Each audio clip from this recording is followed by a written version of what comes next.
Chapter 1. At the beginning of the world, all living things were born. The vast history was like a tsunami or a landslide, sweeping through endless time. Humans lived for a lifetime, plants and trees had an autumn. From birth to dusk, until they turned into bones, this was the fate of mortals. In ancient times, there were emperors who suffered from illness. In order to not die, they prayed to the heavens in search of immortality, but in the end, they could only be buried in the soil. Birth, old age, illness, and death were the sorrows of mortals. No one could break this iron law. Heartbreak Mountain was a towering mountain. It was one of the 8 great mystical mountains in the world and was located in the Xia country. The mountain was steep and as smooth as a wall. There were no birds or beasts. If a mortal wanted to climb to the top of the mountain, it would be a fantasy. From this, it could be seen that the mountain was extremely dangerous. At the top of Heartbreak Mountain, the northern wind was biting cold. Yi Xian looked down at the vast sea of clouds. His eyes were filled with endless loneliness and vicissitudes. It was as if nothing could cause him to feel the slightest bit of emotion. Time flies. 4 years have passed. Do you still remember me? Or, did you already think that I was buried in the soil? Yi Xian had a huge secret. He was originally a patient with late-stage leukemia and should have been a dead man. 4 years ago, he left the bustling city and came to Heartbreak Mountain. He wanted to end his life, but the heavens gave him a chance. They opened a sealed door for him, allowing him to live until now. No, not only did he survive, Yi Xian had gained some things and lost some things in the past 4 years. What he gained was power, but what he lost was perhaps the compassion he once had. All living things in the world have to die. Today, Yi Xian has broken out of his cocoon and transformed into a butterfly. I shall step into the world again. Rumble. Like raging waves, like rocks piercing through the sky, when Yi Xian's voice sounded, thunder streaked across the sky. Thousands of lightning bolts crisscrossed in the clouds. The roars of thousands of beasts could be heard from the depths of Heartbreak Mountain, as if they were witnessing Yi Xian's vow. Wind and clouds gathered as thunder filled the sky. Yi Xian took a step forward, causing endless waves to appear in the void. He turned into a stream of light and disappeared from the top of Heartbreak Mountain. The cold wind whistled and the snow was heavy. It was winter in the 12th lunar month. Pedestrians were in 2s and 3s, and there were few vehicles on the road. However, a lonely figure was moving forward in the snow. Jiangnan City, People's First Affiliated Hospital. A plaque with black words on a white background entered Yi Xian's eyes. It's been 4 years, and I'm back here. Yi Xian muttered softly as a trace of bitterness flashed through his eyes. Yi Xian clearly remembered his mother's desperate eyes, his brother's clenched fists, his sister's red eyes from crying, and the letter that his indifferent father sent. That day, Yi Xian disappeared from the hospital at night because he didn't want to die in front of his family and make them sad for him. Back to the old place, things were still there, but people had changed. 4 years had passed. No one knew what he had experienced. He could live until now because he had walked out of a sea of blood and bones. His experience could not be described to others. A sea of blood drifted, all hopes turned to dust, struggling between life and death, reviving amidst destruction and destruction. Blood. Endless blood. Mournful yet magnificent, Yi Xian's thoughts were absent-minded. His 4 years of experience were like a bloody nightmare. He was deeply immersed in his memories. His expression would occasionally distort and become tyrannical. Only when a sudden voice sounded out did he suddenly wake up. An old man in his 50s in a security uniform opened the door to the mailroom and walked quickly toward Yi Xian. Hey, young man, don't stand outside on such a cold day. Are you in trouble? Sir, may I ask if Dr. Xiaqiu is here? Yi Xian asked. Are you talking about Director Xiaqiu? The old man said as he pulled Yi Xian toward the mailroom. When the two of them entered the room, they were isolated from the cold wind and snow outside. "Sir, can you help me contact Dr. Xia Qiu?"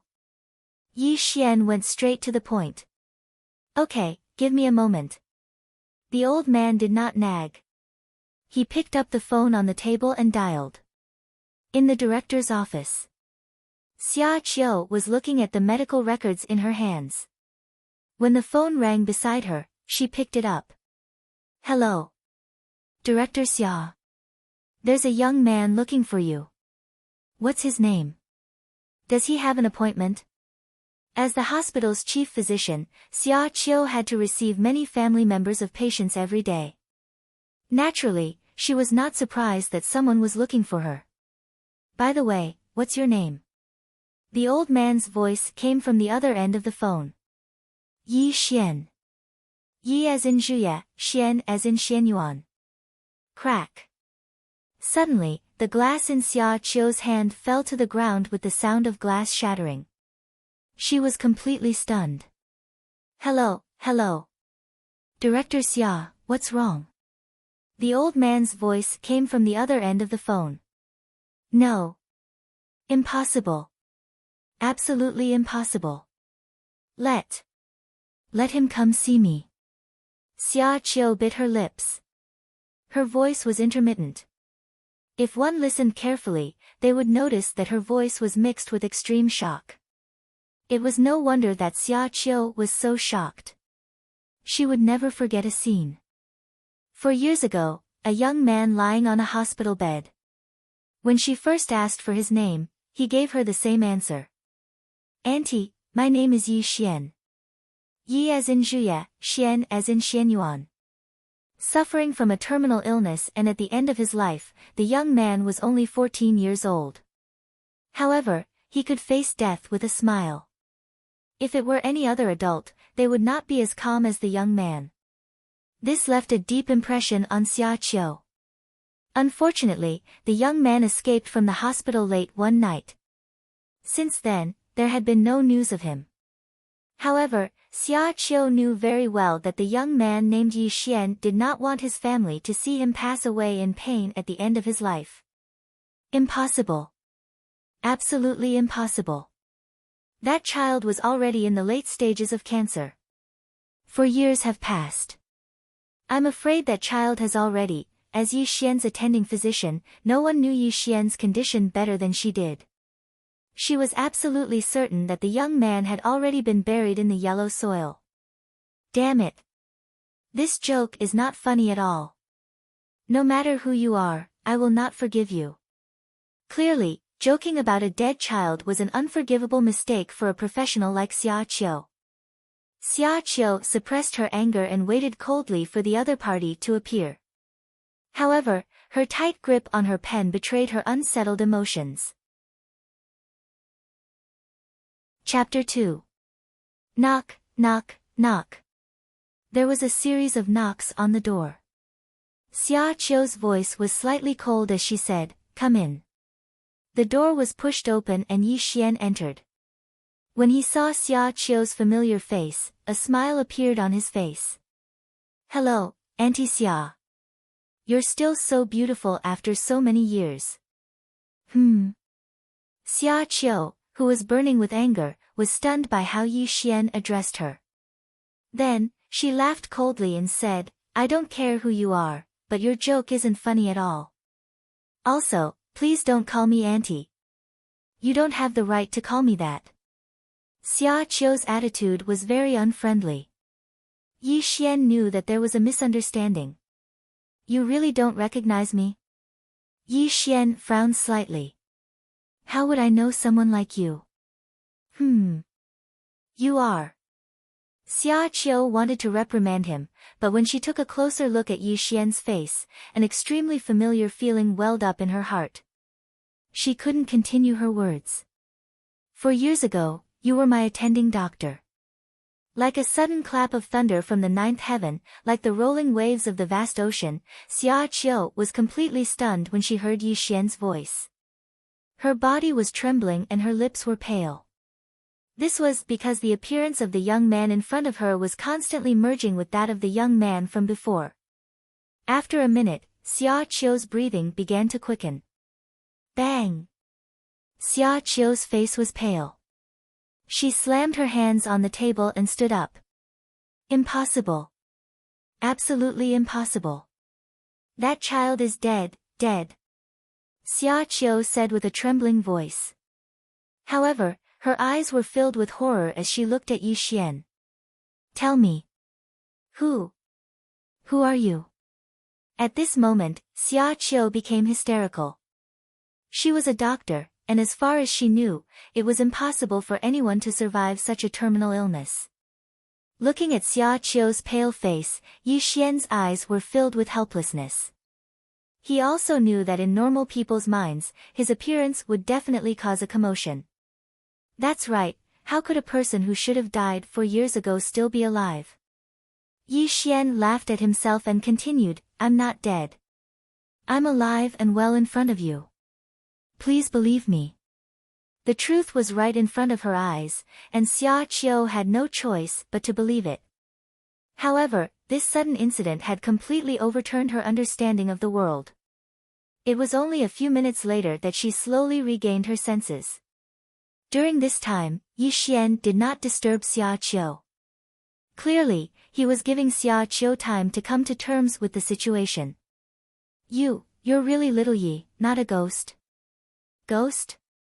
Lu Xian muttered to himself. Some terrifying blood-red figures involuntarily appeared in his mind, and a wisp of disdain flashed through his eyes. However, he concealed it very well. Auntie Xia, I'm really not a ghost. I'm here to ask if you know my mother's current address. When Yi Xian returned to the city, he had naturally returned to his former residence. However, that place had been demolished, and even his mother's phone could not be reached. That was why he thought of Xia Qiu, and that was why this scene unfolded before him. At this moment, Xia Qiu had completely calmed down and gradually accepted the fact that Yi Xian was still alive. When you ran away, your mother was devastated. Back then, I still had some contact with her. However, 4 years have passed, and I don't know where she is. Xia Qiu frowned slightly. Upon hearing this news, Yi Xian's eyes flashed with disappointment. Even Xia Qiu did not know where his mother and siblings were. How was he supposed to find them? Could it be that he had to go to the capital city's Yi family? The Yi family? Ha! Thinking of the so-called Yi family, Yi Xian could not stop laughing coldly in his heart. When he opened and closed his eyes, a wisp of blood flashed through them. Oh, right, I remember now. Suddenly, Xia Qiu exclaimed. Her face was filled with excitement as she said, after you ran away, your mother erected a cenotaph for you in the North Hill Public Cemetery. Every year on your birthday, she would definitely visit your grave. My cenotaph? Yi Xian paused after every word. Then, he closed his eyes and his mother's face appeared in his mind. His body trembled uncontrollably, and the atmosphere around him became even more oppressive. Yi Xian would always remember that when he was 5 years old, he and his mother were chased out of the Yi family. His siblings were only 3 years old at that time. He had seen how much his mother had suffered over the years. In the 4 years that he had disappeared, Yi Xian could imagine how difficult it must have been for his mother to raise his siblings. Yi family, you'd better pray that I can find my mother. Otherwise, a cruel smile appeared on Yi Xian's face. Although his voice was calm, it gave off an extremely terrifying feeling. It was as if a sleeping demon king was slowly opening his eyes. Xia Qiu did not know if it was her imagination, but when she saw the flash of blood in Yi Xian's eyes, she suddenly took a few steps back. A layer of cold sweat drenched her back. What kind of look was that? What had Xiaoyi gone through in the 4 years that he had disappeared? A chill ran down her spine, as if she had fallen into an abyss. This was what Xia Qiu felt. She seemed to have seen a bloody scene in Yi Xian's eyes. One person, one path. An endless sea of blood was churning. On both sides of the sea were piles of bones. Thousands of blood souls were wailing, and countless living beings were crying. In that sea of blood, a figure had his back to all living beings. Stepping on the piles of bones, he finally ascended the throne of bones. Perhaps sensing Xia Qiu's panic, Yi Xian quickly woke up from his deep thoughts. His aura was restrained to the extreme, and he gave Xia Qiu an apologetic smile. Auntie Xia. Yi Xian was just about to speak when he frowned slightly and looked outside the room. No. No. You can't come in, Aya. There was a commotion outside the office, accompanied by a nurse's cry of pain. This made Xia Qiu's expression change. She hurriedly said to Yi Xian, Xiao Yi, wait here for a while.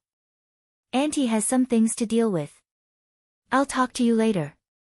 Looking at Xia Qiu's back as she hurriedly left, Yi Xian narrowed his eyes and slowly followed her. Hospital lobby. Several bodyguards in black suits surrounded a young man and woman. The surrounding nurses and doctors were afraid, but they still blocked the young man and woman's path. Young Master Li, your brother had a sudden asthma attack. When he was sent here, he was already not breathing. This has nothing to do with Dr. Xia. You, get out of my way. Li Mingzi kicked the doctor on duty in front of him. His expression was extremely gloomy.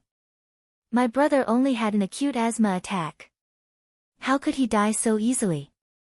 It must be Xia Qiu who killed my brother. Tell her to get out here. The Li family doesn't want to make things difficult for you. This has nothing to do with you. I hope you can take care of yourself. The young woman's appearance was beautiful, and her clothes were expensive. When she spoke, she was gentle and polite, but at this moment, her face was slightly gloomy. The Li family was a famous family in Jiangnan City. They were second to none in the business world and the political world. Their Kaixin group was involved in several industries and was definitely a giant in Jiangnan City. There were also rumors that the Li family had the support of the underworld, but it was not confirmed. After the autopsy, the Li siblings naturally knew that their brother's death had nothing to do with Xia Qiu. However, the Li family's old man had lost his beloved son. In order to appease the old man's grief, the Li siblings could only use Xia Qiu as a scapegoat. Ordinary people could not afford to offend the Li family. This was why the doctors and nurses were afraid of the Li siblings. Your brother's death has nothing to do with me. You can go to the Supreme Court and sue me. If I'm really guilty, the Hanging Mirror Department will naturally send people to arrest me. Please don't make trouble out of nothing. Xia Qiu shouted and quickly walked to the hospital lobby. There was no fear in her eyes when she looked at the Li siblings. Chapter 3. You finally dared to come out. Come with me. Li Mingzi sneered and gave the bodyguards beside him a look, telling them to go up and arrest her. After receiving Li Mingzi's signal, the bodyguards smiled ferociously and rushed towards Xia Qiu. This also caused the nurses to cover their mouths and cry out, obviously frightened. Stop!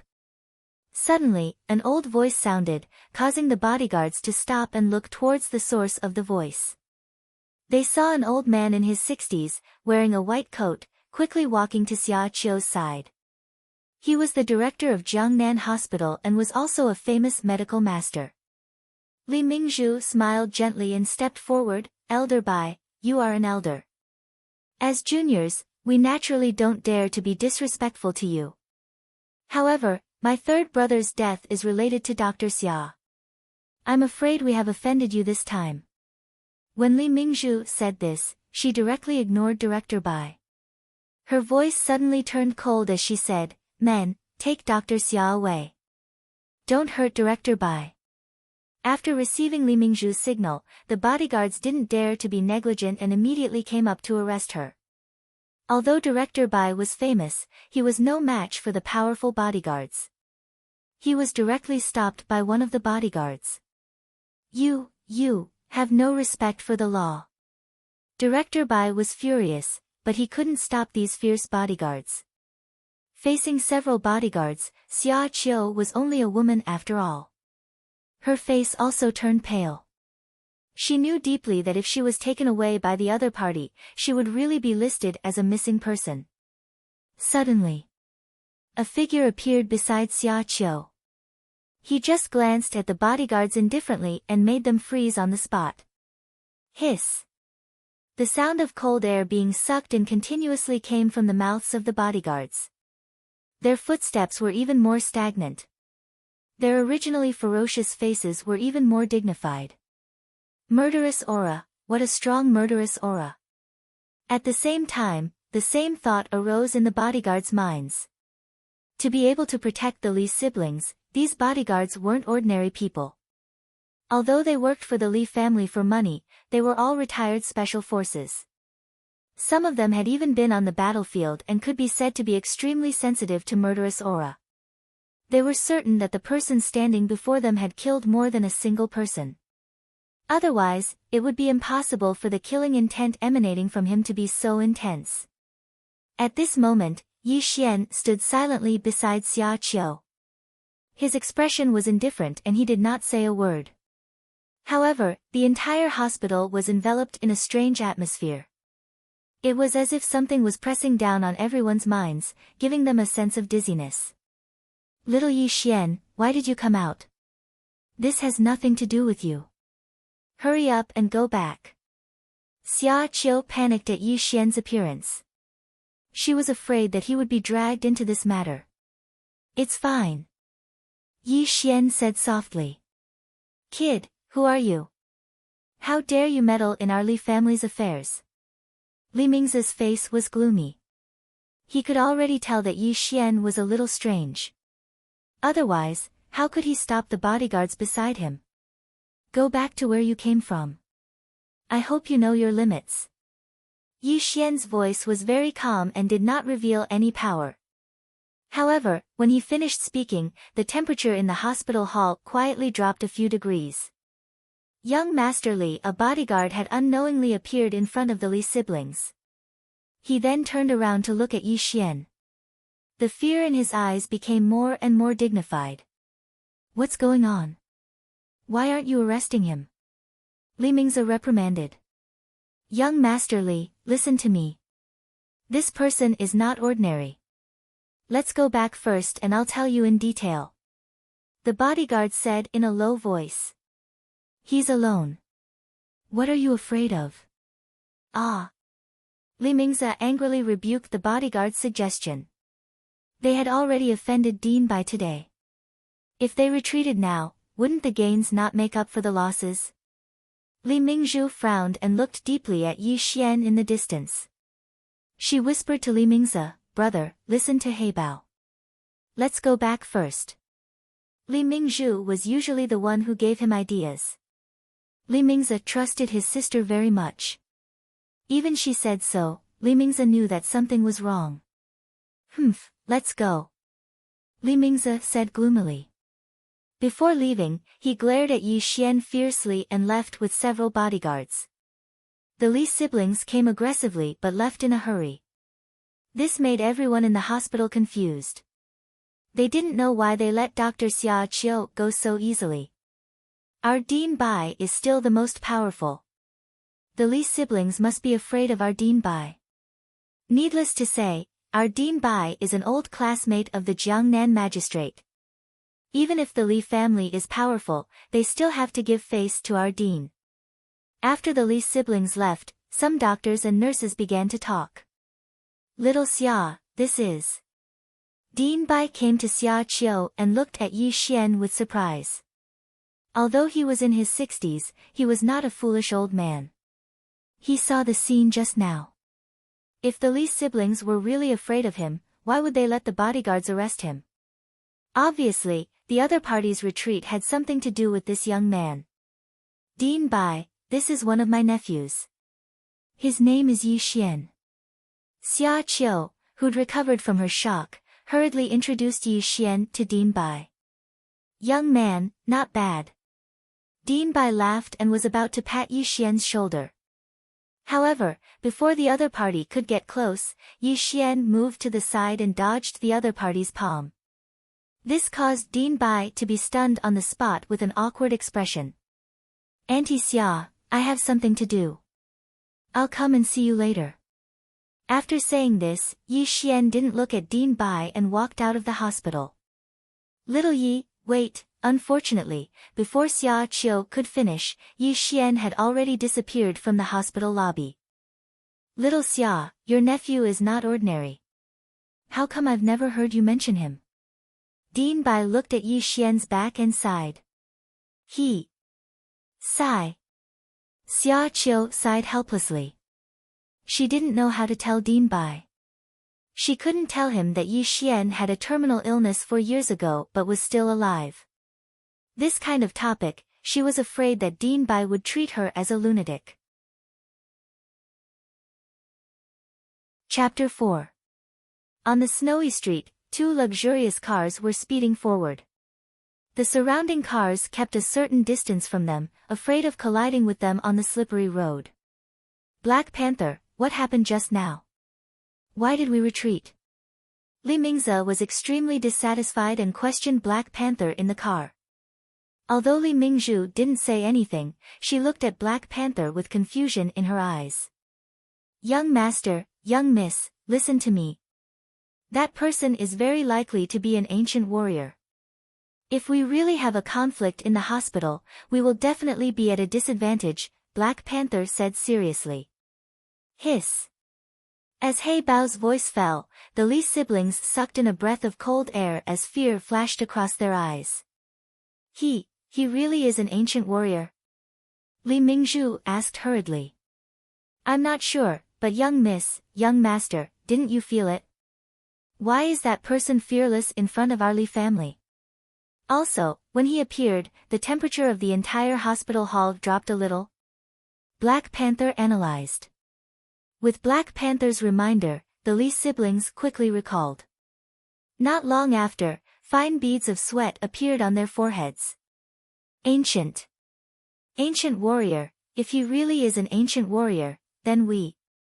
Li Mingze's voice trembled and his eyes were filled with fear. He couldn't continue speaking. "Brother, don't worry. Even if he really is an ancient warrior, our Li family is not to be trifled with. When we get home, we will investigate this person's background, and then, screech, all of a sudden." Without waiting for Li Mingzhu to finish speaking, the driver slammed on the brakes, causing the car to slide a few meters and directly hit the protective barrier. The Li siblings in the car were shocked. "Old Zhang, how can you drive?"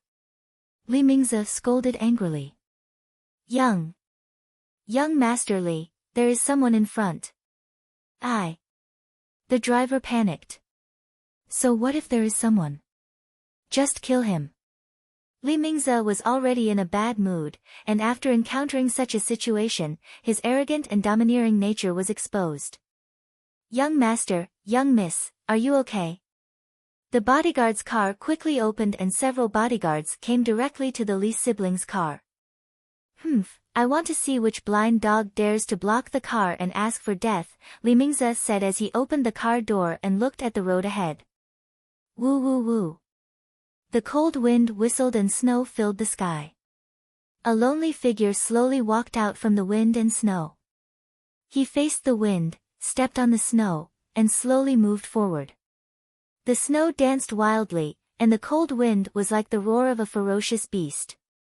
The bone-chilling coldness invaded the minds of the Li siblings. Tap, tap, tap. Like the beating of the war drums of the dead, like a soul-burying lament, every time Yi Xian landed, it was as if the god of the underworld was walking the mortal realm, as if he could harvest the souls of all living things at any time. It's you." When Yi Xian's face was revealed to the Li siblings, they cried out in shock. He Bao's face was cold as he quickly pulled out a pistol from his bosom. Several bodyguards followed closely behind and locked onto Yi Xian with several pitch-black guns. "Friend, what are you trying to do?" Black Panther's body tensed up, and his voice was extremely gloomy. As the saying goes, if you don't have a diamond drill, don't take on a porcelain job. The appearance of the other party was obviously not a good thing. Moreover, Black Panther was completely certain that the other party was an ancient martial artist. One had to know that they were driving at a speed of 80 miles per hour. Furthermore, they were traveling at an extremely fast speed on a snowy day. However, the other party was able to stop them in front of them. If he was not an ancient martial artist, how was this possible? Unfortunately, Yi Xian did not answer Black Panther's question. Yi Xian continued to move forward in the wind and snow. The biting cold wind blew his loose hair, making him look like a banished immortal living in the mortal realm, giving off an elegant and otherworldly feeling. Stop! You stop, Lao Tzu, or I'll shoot. Facing Yi Xian, who was getting closer and closer, Black Panther's face was ferocious. His back was already drenched in sweat, and his hands holding the gun were trembling non-stop. This was because he could feel that he was not facing a human, but a legendary god. The invisible pressure was tormenting him, as if it was going to torture him until he went crazy. Bang! A gunshot rang out, and a tongue of flame shot out. Under such immense pressure, Black Panther finally collapsed completely. He pulled the trigger directly, and a yellow bullet tore through the air and shot towards Yi Xian. Bang! Bang! Bang! The sound of gunfire was incessant, and it was exceptionally ear-piercing in the wind and snow. Not only was Black Panther unable to withstand the pressure from Yi Xian, but the other bodyguards were also unable to withstand it. Huff! Huff! Huff! Black Panther panted heavily as he stared at the figure in front of him. His eyes were filled with the brutality of a desperado. Is he dead? Li Mingzi asked in a trembling voice behind him. Young master, young miss, run. All of a sudden, Black Panther let out a loud roar. The expression on his face was already filled with horror because he saw an unbelievable scene. At this moment, Yi Xian did not move. His hands were behind his back as he stood in the snow. Dozens of yellow bullets floated in front of him. This scene was simply appalling. Suddenly, Yi Xian moved. A pair of jade-like sword fingers pierced through the void, causing a clanging sound to be heard. The dozens of bullets floating in front of Yi Xian suddenly trembled violently. Following the movement of Yi Xian's sword fingers, they all shot towards Black Panther and the others. Puff! Puff! Puff! Puff! Puff! Puff! Puff! Black Panther's eyes gradually became lax. A stream of blood slowly flowed out from between his eyebrows until his corpse fell in the wind and snow. His entire body was lifeless. Not only Black Panther, but several bodyguards also had a thick bloody hole in between their eyebrows. It was obvious that they were not going to survive. And the thing that killed them was the bullets they fired just now. Ah! Such a scene made Li Mingzhu scream. Even though she was beautiful and intelligent, she was just a woman in the face of such a terrifying scene. Thud! Thud! Thud! Thud! Yi Xian continued to move forward, but every step he took felt like he was stepping on the hearts of the Li siblings. This was the footsteps of the dead, but also the harvest of the Grim Reaper. A great sense of powerlessness filled the hearts of the siblings. Don't come over. Li Mingzi screamed in fear. His whole body kept retreating.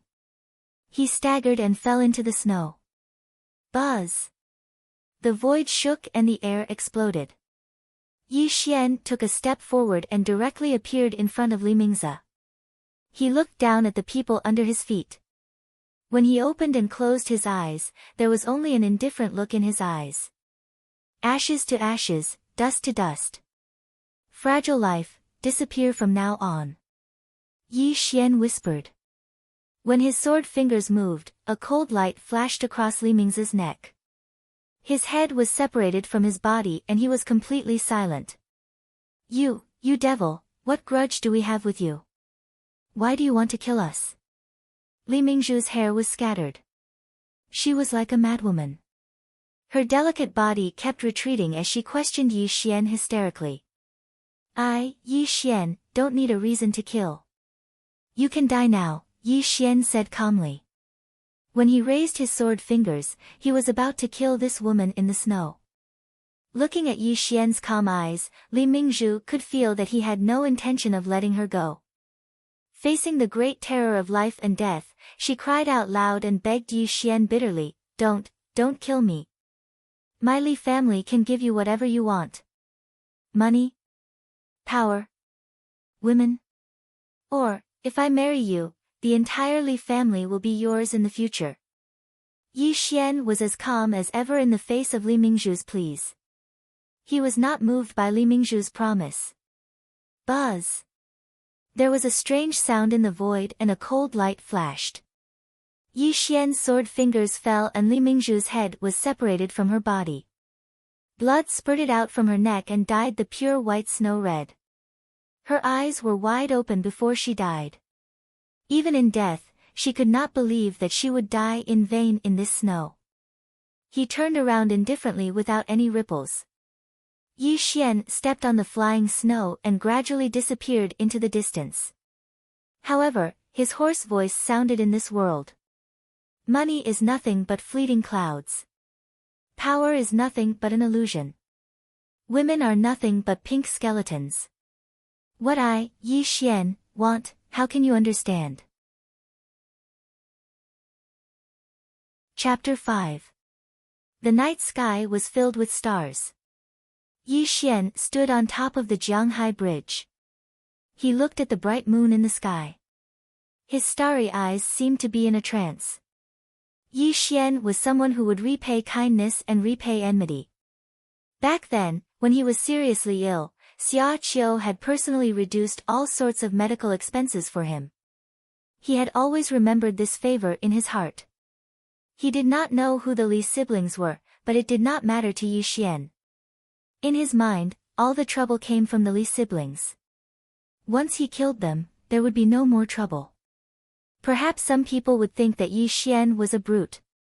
But 4 years of experience had taught him that when a person's strength surpassed the mortal world, the so-called schemes and tricks were nothing but a joke in the face of absolute power. The cold wind blew, lifting a few strands of Yi Xian's hair. It also woke him up from his thoughts. The 13th of January, the 8th of the 12th lunar month. 3 more days. Mom, will you really show up? Yi Xian mumbled to himself. The 8th of the 12th lunar month was Yi Xian's birthday. If what Xia Qiu said was true, then every year on his birthday, his mother would visit his grave. He would definitely be able to see her. After dispersing his chaotic emotions, Yi Xian took a step forward and transformed into a ray of light that disappeared from the bridge.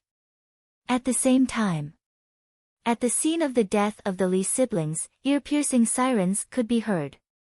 A yellow quarantine tape surrounded the road, and dozens of constables with grave expressions were constantly investigating the scene. Who died? Are there any clues? A police car drove into the scene, and a slender female constable got out of the car. Her uniform had a unique tight-fitting charm, and her curvaceous figure was completely displayed. Her skin was as white as snow. Her eyebrows were picturesque. Coupled with her serious face, she gave off a cold and stunning vibe. Boss, the dead are the Li siblings. One of the constables said with a heavy expression. Which Li siblings? Could it be? Lu Jundai was stunned. Without waiting for her subordinate to answer, she quickly entered the scene of the murder. Hiss. Even though she had seen many murder scenes, Lu Jundai could not help but gasp when she saw the Li siblings' decapitated bodies. There were also a few bodyguards who died on the spot. The Li siblings from the Kaishin group. Good. Lu Jundai snorted coldly after recovering from her shock. The forensic doctor beside her did not dare to reply. After all, the Li family was a powerful family. Except for this lady in front of them, no one would dare to offend the Li family. Constable Lu, this is the autopsy report. Please take a look. The forensic doctor handed a document to Lu Jundai. Lu Jundai. With the autopsy, of course. According to the autopsy report, the Li siblings were killed by a sharp blade. Lu Jundai was not surprised, but the way the bodyguards died was extremely strange. They were killed by their own bullets of the world. Sir, this is the CCTV footage. As one of the constables played the CCTV footage, Lu Jundai could not help but feel uneasy. In the surveillance video, because of the snow, no one could see the face of the murderer. What shocked Lu Jundai the most was that several bodyguards fired at the same time, but in just a few seconds, all of them fell to the ground, while the murderer did not move at all. Due to the heavy snow, the CCTV footage is very blurry. We have no idea how the murderer killed them. Also, the murder weapon was not found at the scene. The forensic doctor said solemnly. Have you notified the Li family? Lu Jundai put down the CCTV report and asked. Yes, the head of the Li family is on his way. One of the constables replied. Screech. The sound of brakes screeching came from outside the cordon. A luxurious car was opened, and an old man in his 50s got out of the car with a walking stick. He was accompanied by several bodyguards as he walked towards Lu Jundai. Hello, Constable Lu. I would like to see the bodies of my children. Li Zongshan's face was calm, but the veins on his hand were popping. He was not as calm as he looked. Please. Lu Jundai did not like the Li family, but as a constable, she had to let the family know the identity of the victims. As Li Zongshan entered the scene with his bodyguards, he stumbled when he saw the tragic death of the Li siblings. He then steadied himself and stared at the scene in front of him, as if he wanted to imprint the scene in his mind. Phew! Li Zongshan let out a deep breath and turned to Lu Jundai. I have lost 3 beloved children in a month. I will have to trouble the hanging mirror department with this case. Li Zongshan saluted Lu Jundai and left with his bodyguards. He did not look at the Li siblings again. Looking at Li Zongshan's back, Lu Jundai frowned. Her eyes were heavy. The sky of Jiangnan is about to change. Lu Jundai murmured. As the saying goes, a dog that bites does not bark. This was a perfect example of Li Zongshan. He could still control his emotions when his children were killed. This kind of person was undoubtedly the most terrifying. A luxurious car drove slowly on the road. Inside the car, Li Zongshan closed his eyes and rested. However, his lips were trembling uncontrollably. His old hand gripped his walking stick tightly. An extremely oppressive atmosphere was brewing in the car. Tell Wu Jun to come see me. When Li Zongshan opened his eyes again, his face was extremely ferocious. His voice sounded like it was about to swallow someone whole. Old Master. You can't. The bodyguard's face was pale as he tried to persuade Li Zongshan. Shut up. My Li family is finished. What else do I not dare to do? Li Zongshan's eyes were bloodshot as he roared like a mad dog. Yes, Master. Facing the furious Li Zongshan, the bodyguard did not dare to disobey. He immediately dialed the satellite phone in his hand. Jiangnan City, Beishan Cemetery. Beishan Cemetery was located in the north of Jiangnan City. It was transformed from a barren mountain. Every Qingming festival, many people would visit the cemetery to pay their respects. However, it was the cold winter of the 12th lunar month. There was no one in the cemetery. Even the caretaker of the cemetery was hiding in his room and drinking to get rid of the coldness in his body. The sky was filled with snow. There were many tombstones. A figure walked through the Beishan cemetery until he stopped in front of a tombstone. The tombstone of Yi Xian, Han Qiuyun. The tombstone was cold. It was black and white. Yi Xian looked at the tombstone in front of him quietly. No matter how the wind and snow blew, his body stood still. Han Qiuyun, this was the name of Yi Xian's mother. Tomorrow was the 8th day of the 12th lunar month. It was also Yi Xian's birthday. He stood in front of the tombstone, quietly waiting for the arrival of his mother. Chapter 6. Blood, blood, bleak and beautiful blood, bones, bones, the corpses of all kinds of creatures, the souls of the dead were wailing, and the creatures were crying. Yi Xian held the blood-colored halberd in his hand as he fought in the blood-colored river. Kill! Kill! Kill! Yi Xian roared into the sky as if he had gone mad. Ah! Who am I? I am Yi Xian, the immortal heavenly lord. With a quiver, Yi Xian abruptly woke up. Only now did he realize that he wasn't inside the door. He'd already left that place and returned to the bustling city. Quickly dispelling the violent emotions in his heart, Yi Xian operated his cultivation method to stabilize himself. After a full 10 minutes, the blood in his eyes gradually receded. There is no spiritual qi in this world.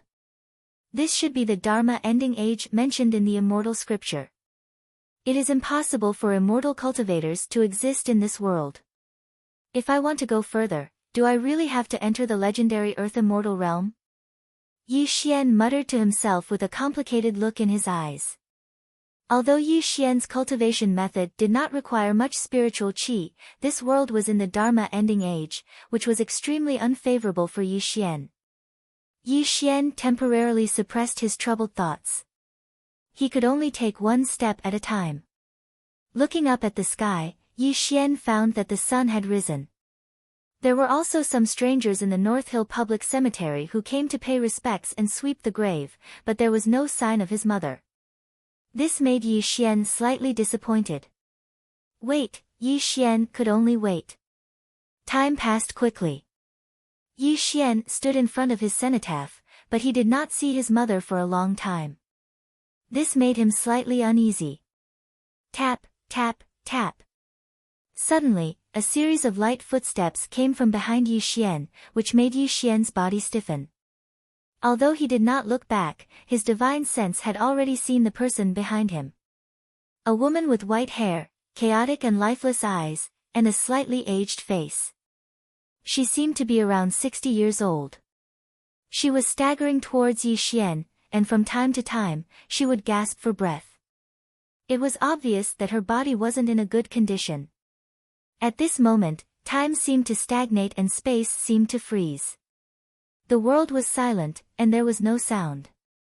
Yi Xian's emotionless eyes gradually changed. A touch of warmth and guilt emerged from his eyes. His unmoving body trembled slightly, proving that his heart was not calm. If the creatures within the door saw Yi Xian's current state, they would probably be extremely shocked. When had Yi Xian, who was known as the undying heavenly sovereign, ever had such a weak appearance? At this moment, Yi Xian did not dare to face Mother Yi. The deep guilt eroded his mind. He clearly remembered that his mother was only 38 years old this year. After 4 years, she had aged to this extent. This was inseparable from him. Are you Yi Xian's former classmate? How rare. I didn't expect that after so many years, someone would still come to visit him. Mother Yi staggered over. Her voice was a little hoarse and her eyes were cloudy. Obviously, she did not recognize that the person in front of her was her son. Mother Yi silently cleared the snow in front of the tombstone. She took out a plate of braised carp from the basket and silently placed it in front of the tombstone. She looked at the cenotaph in front of her in a daze. Today is Yi Xian's birthday. I remember that he loved to eat my braised carp when he was young. Every time on his birthday, I would cook it for him. Mother Yi murmured to herself. 2 lines of clear tears flowed from her cloudy eyes. Rumble. High in the sky, in the clouds, blue lightning loomed. Thousands of lightning bolts crisscrossed. An extremely terrifying heavenly pressure covered the entire Beishan public cemetery as if the end of the world had come. It was simply unimaginable for such a celestial phenomenon to occur in the cold winter of the 12th lunar month. It also made the worshippers in the Beishan public cemetery cry out in alarm. However, no one noticed that Yi Xian's body was trembling and his breath was extremely chaotic. Obviously, this terrifying celestial phenomenon was caused by Yi Xian. The heavenly venerate was in grief and the world was turned upside down. This was not just a saying. It was a real thing.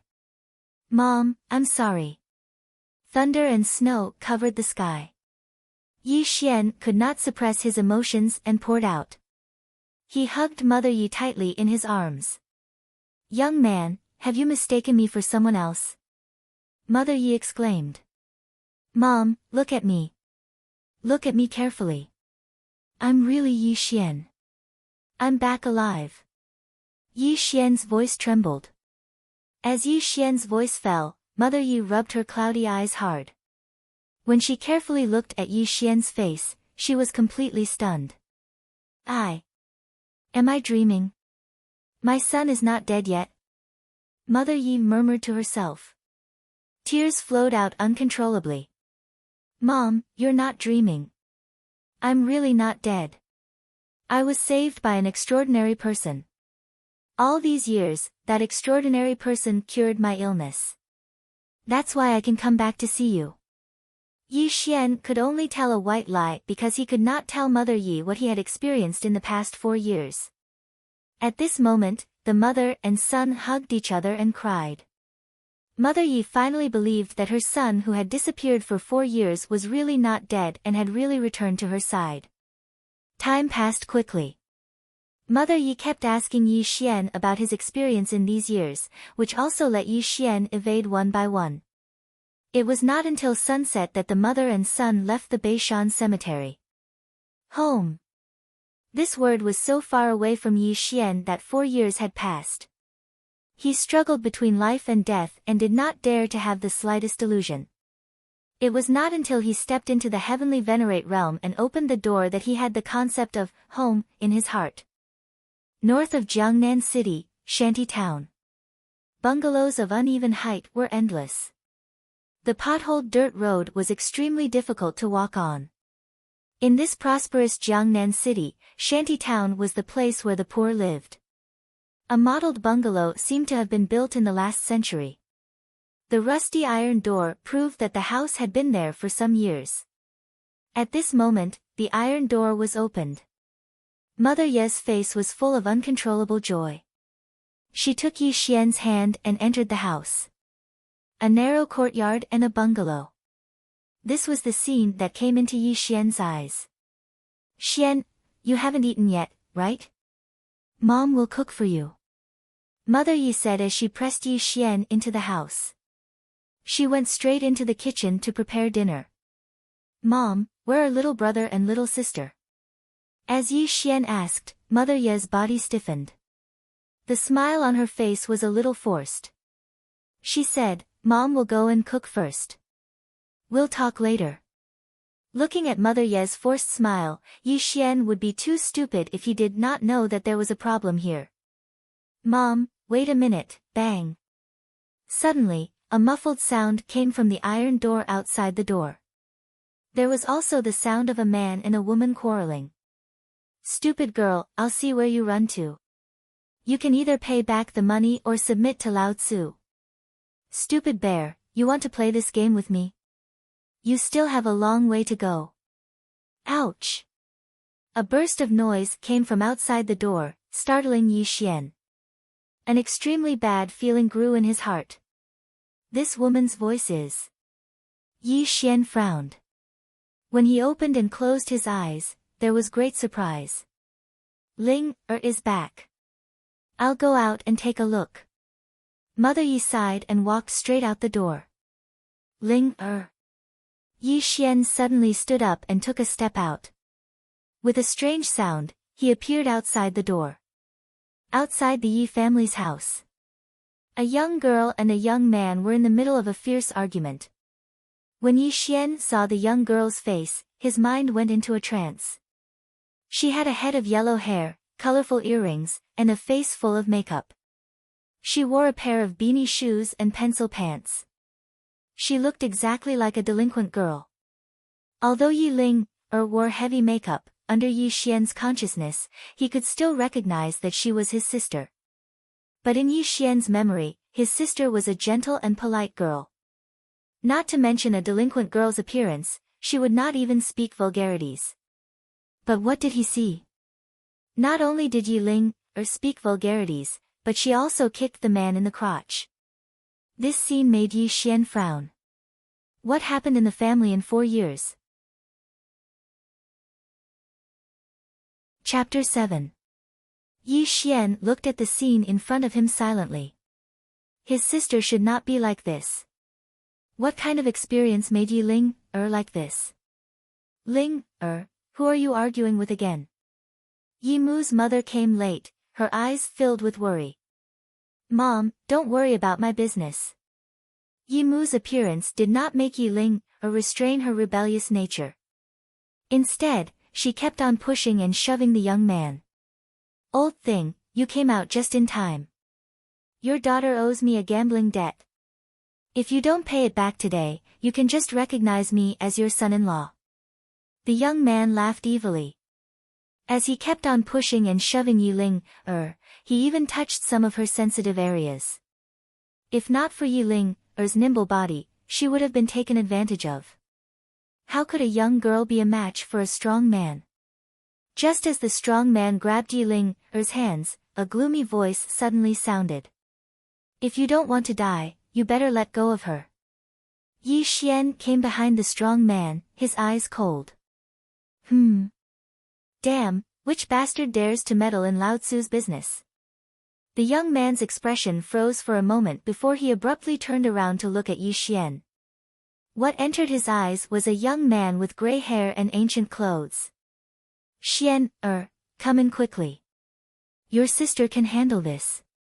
Mother Yi didn't clearly see when Yi Xian appeared, but in her impression, her son was polite and didn't have the strength to truss a chicken. How could he be a match for this young man in front of her? As Yi Mu's voice fell, the young man did not feel anything. However, Yi Ling, who was struggling in his hands, froze. Her eyes unconsciously looked at Yi Xian. In the blink of an eye, 10,000 years passed. When the brother and sister's eyes met, Yi Ling, was completely stunned, as if she had lost her soul. Boy, I'm talking to you. Didn't you hear me? Being ignored by Yi Xian, the young man was furious. He let go of Yi Ling, and strode towards Yi Xian. Unfortunately, before he could get close to Yi Xian, what happened next shocked Yi Mu's mother. Kacha! Yi Xian's jade-like palm suddenly grabbed the young man's neck and slowly lifted him into the air. His 5 jade-like fingers tightened around the young man's neck, causing the man's throat to crack. Ah! No! No! His face swelled red and gradually turned purple. The young man's eyes rolled back as he struggled in the air in a sorry state. He even let out a howl like a pig being slaughtered. Breathing was difficult, his head was dizzy, and his tongue was unconsciously sticking out of his mouth. It probably wouldn't be long before Yi Xian choked him to death. A murderous glint appeared in Yi Xian's eyes. He exerted force in his palm, as if he was going to kill this person in the next moment. In the nick of time, Mother Ye's cry of alarm was heard. Xian, let go. He'll die. As Yi Mu's voice fell, Yi Xian frowned slightly and released the strong man's palm. He couldn't kill in front of Yi Mu. She couldn't accept it. However, while the death penalty could be avoided, the punishment could not be forgiven. Kacha! Yi Xian suddenly grabbed the strong man's left palm and exerted a huge force on it. The strong man's palm instantly became soft like a pile of mud, and the man's ear-piercing cry of pain was heard. Ah, my hand, my hand. The young man rolled violently in the snow. The pain in his palm made him sweat all over. I will return the money my sister owes you, but you have to remember that if you continue to pester her, it won't be as simple as crippling one of your hands. Yi Xian calmly spoke, but when the burly man heard it, it caused an extremely cold feeling to rise from the bottom of his heart. He didn't dare to leave behind any harsh words. The young man struggled to get up and ran away. Clearly, Yi Xian gave him a great sense of fear. As the young man left, Mother Yi walked quickly to Yi Ling and said, "Ling, your brother didn't die. His illness is cured. Now your brother is back. Hurry up and call him brother." At this time, Yi Ling was staring at Yi Xian. Even when Mother Yi spoke, she didn't have the slightest reaction. Yi Xian silently looked at Yi Ling, his heart full of mixed feelings. "Ha! Brother?" Yi Ling came back to her senses and sneered. "I, Yi Ling, don't have a brother. What kind of brother is he? Is he worthy?" Yi Ling turned and walked home, not looking at Yi Xian again. Mother Ye's expression was lonely, as if she had aged a few years at this moment. Looking at Yi Ling's back, Yi Xian's mind was like a wave. His thoughts were in a trance at this moment. The memories of the brother and sister kept flashing in his mind. "Brother, I want to eat rice cake. Can you buy it for me?" With her hair in a ponytail, pure eyes, and a weak voice, the young Yi Ling kept following behind Yi Xian. She held her brother's hand tightly and didn't let go. The scene changed and the thoughts returned. Yi Xian's eyes were tightly closed. He didn't expect that after he disappeared for 4 years, the sister who used to rely on him the most would no longer recognize him. Yi Xian suddenly opened his eyes. His voice was bitter. "Ling, you really don't recognize me?" At this time, Yi Ling's footsteps stopped.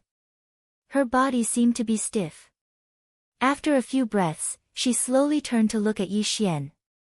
"You came back alive. Your illness is cured. But 4 years ago, when you left without saying goodbye, do you know how we got through these 4 years?" Like a flash flood, like a tidal wave, Yi Ling's voice was hoarse as she roared.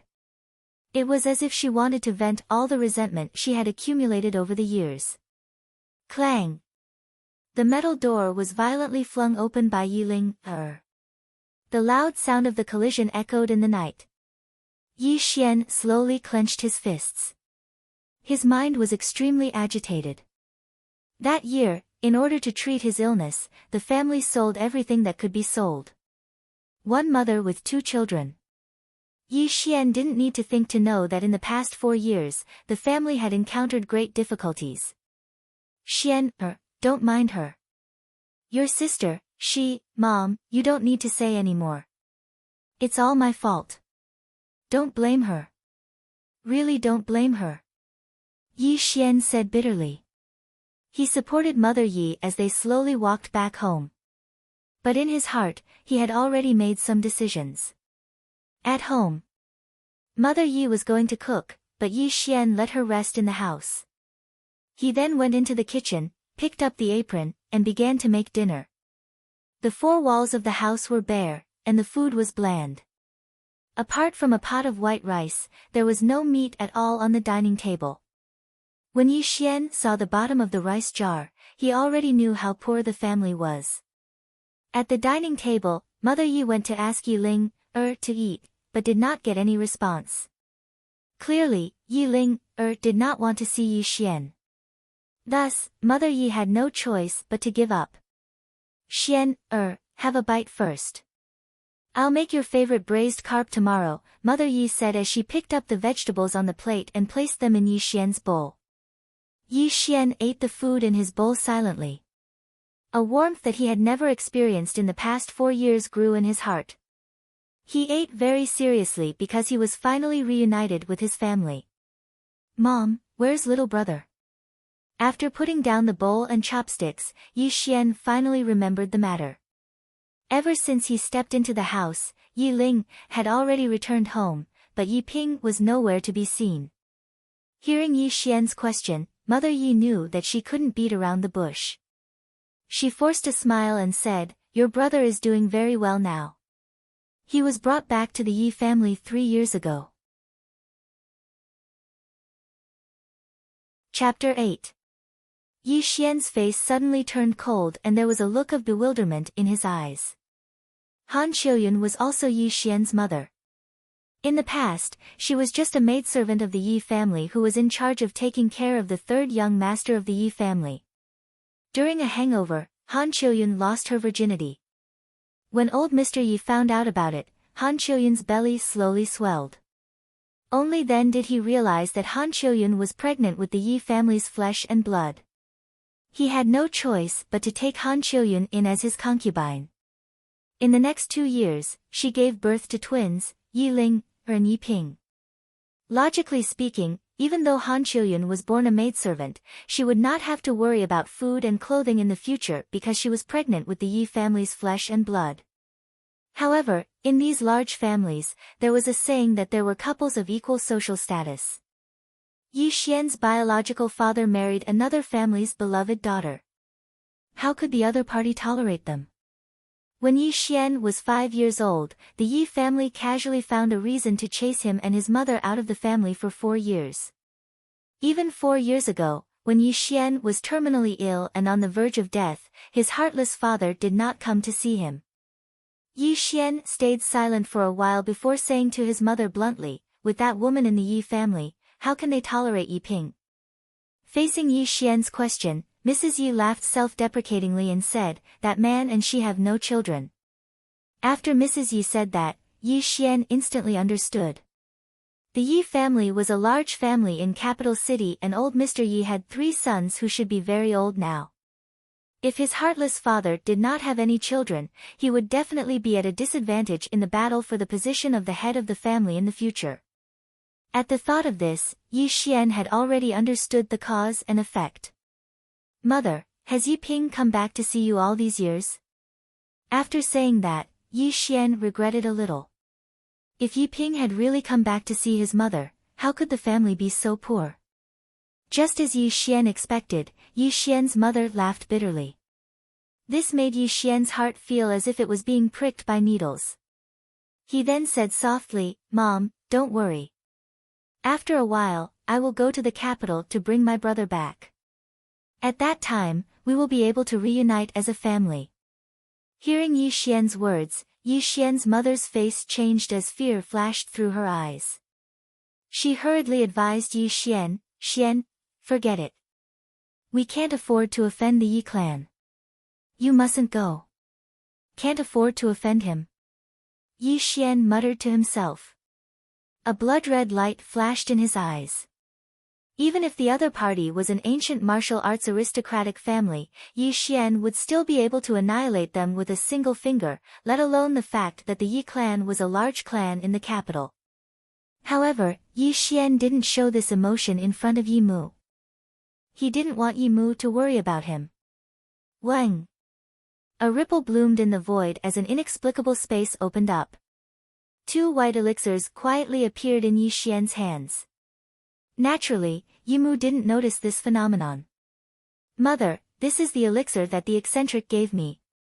It has the effect of prolonging one's life. If you and sister take it, it will be very beneficial to your body," Yi Xian said as he handed the elixirs to Yi Mu. Good, good. Xian, is still so filial. Yi Mu didn't ask for the name of the elixir and directly consumed it. It was obvious that she had unconditional trust in her son. Yun's Spirit Pill. This was the name of the elixir. It was refined from various spiritual essences and the blood essence of strange beasts. If consumed, it could prolong one's life and make one immune to all diseases. It could even restore one's youthful vitality. To Yi Xian, this kind of elixir was only the lowest grade item in the storage space. It wasn't that Yi Xian was stingy with his mother, but the elixir was too strong for her to bear. At this time, it was already late at night. Yi Mu tidied up a room for Yi Xian to stay in and then returned to her own room. The night light was like water, dotted with stars. Yi Xian stood in the room, looking at the bright moon and stars through the window eaves. His thoughts drifted. His mother's aged face and his sister's hoarse reprimand echoed in Yi Xian's mind. He knew what he had to do to change everything in front of him. "I need money. This is the most basic thing," Yi Xian whispered and frowned. In the Blood Sea battlefield, Yi Xian was known as the Immortal Heavenly Lord. The so-called wealth was just a joke to him. In that door, only the strong were respected. If you wanted something, you could rob, kill, and take it. However, Yi Xian couldn't do this when he returned to the mortal world. It wasn't that he had any scruples, but he just wanted to take good care of his family. In the future, he would have to solve the problem of his cultivation being unable to advance. During this time, he didn't want to attract anyone's attention. However, as a terrifying immortal cultivator, could Yi Xian really not attract the attention of the world as he thought? Time passed quickly. Yi Xian racked his brains. How could he earn the first sum of money? Sell elixirs? Yi Xian immediately rejected this idea. Not to mention whether or not people would believe in this kind of thing. If he caused a commotion in the world, he would only be looking for trouble. Yi Xian also thought of teaching his mother and sister the art of immortal cultivation, but there was no spiritual energy in the world. It was just a delusion. The cultivation he had now was not something that could be replicated. Suppressing his troubled mind, Yi Xian decided to go out for a walk tomorrow.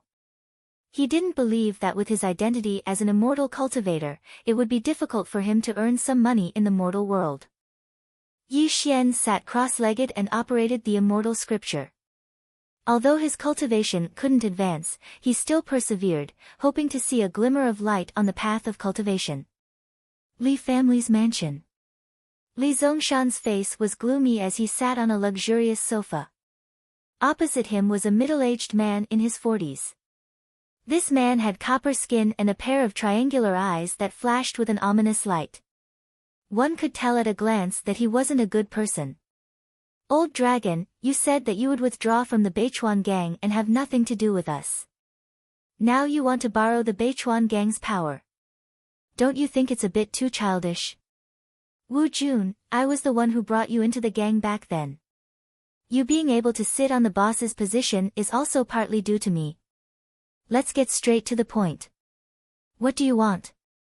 Li Zongshan narrowed his eyes. 80%. 80% of your Li family's wealth. Wu Jun demanded an exorbitant price, his face flashing with confidence. You really dare to dream. That's a total of 300 million Chinese currency. Li Zongshan's face flushed red as he growled at Wu Jun. Looking at Li Zongshan's flushed face, Wu Jun laughed coldly and said, Old dragon, this isn't much at all. You should know that the person who killed your children is not an ordinary person. Other than an ancient warrior, there's no other possibility. Even though I'm in charge of the Beichuan gang, if the other party is a ruthless person, my Beichuan gang will have to pay a price. Wu Jun, you're an ancient warrior and a covert power expert. The entire Beichuan gang is one of the 3 major gangs in Jiangnan City. Even if the other party is an ancient warrior, he's at most a covert power expert like you. How can he be a match for the Beichuan gang? You want 80% of my Li family's wealth. Isn't that a bit too much? Li Zongshan said hatefully. Obviously, he couldn't accept Wu Jun's conditions. Chapter 9. The Li family has no descendants. With your current physical condition, you can't even conceive a child. Since you want to take the money into your coffin, it's up to you. Wu Jun snorted and walked out of the door. Looking at Wu Jun's back, Li Zongshan clenched his fists but then loosened them quietly. As Wu Jun said, he had no descendants. The money was just a number to him. Okay, I promise you. Li Zongshan's powerless voice made Wu Jun smile with satisfaction. He returned to Li Zongshan's side. According to our investigation, the Li family hasn't offended anyone recently. It's just that your children went to Jiangnan Hospital many times to find trouble with a woman named Xia Qiu. Wu Jun said in a low voice. Huh? You mean this Xia Qiu? Wu Jun interrupted Li Zongshan before he could finish. He took out several photos and threw them on the table. No, it's not this woman named Xia Qiu. These are the photos taken from Jiangnan Hospital surveillance camera. Look at this young man. As Wu Jun finished speaking, Li Zongshan looked at the photos and saw that it was Yi Xian. This person appeared at Jiangnan Hospital at 4:10 in the afternoon and at Jianghai Bridge at 4:20 in the afternoon. In just 10 minutes, he could appear in 2 different places. Wu Jun paused for a moment and continued, the Jianghai Bridge is only 1 street away from the scene where your children were killed. Moreover, our people asked the nurses on duty and found out that this young man is Xia Qiu's nephew. Although the Beichuan gang was one of the 3 major gangs in Jiangnan City, their efficiency was top-notch. In just a few days, they had already found Yi Xian. It's definitely him. Looking at Yi Xian in the photos, Li Zongshan's eyes were bloodshot and filled with murderous intent. Calming his surging emotions, Li Zongshan looked up at Wu Jun and said in a low voice, "It seems that you knew I was looking for you. Old dragon, you must be joking." After all, the appearance of an ancient warrior in Jiangnan City naturally alerted us. I just didn't expect you to be involved. Wu Jun smiled. What are you going to do now? Li Zongshan asked. This person is very interesting. I want to meet him. Just wait for my news. After Wu Jun said this, he smiled and walked out of the Li family's mansion. Looking at Wu Jun's back, Li Zongshan was slightly gloomy. He believed that Wu Jun would never fail. After all, there were not many ancient warriors in Jiangnan City, and Wu Jun was definitely in the top 10. At the same time, in the Hanging Mirror department of Jiangnan City, Lu Jundai furrowed her brows. There were a few photos on the table, and one of them was Yi Xian. Why can't we find out where this guy came from? Lu Jundai kept banging on the table.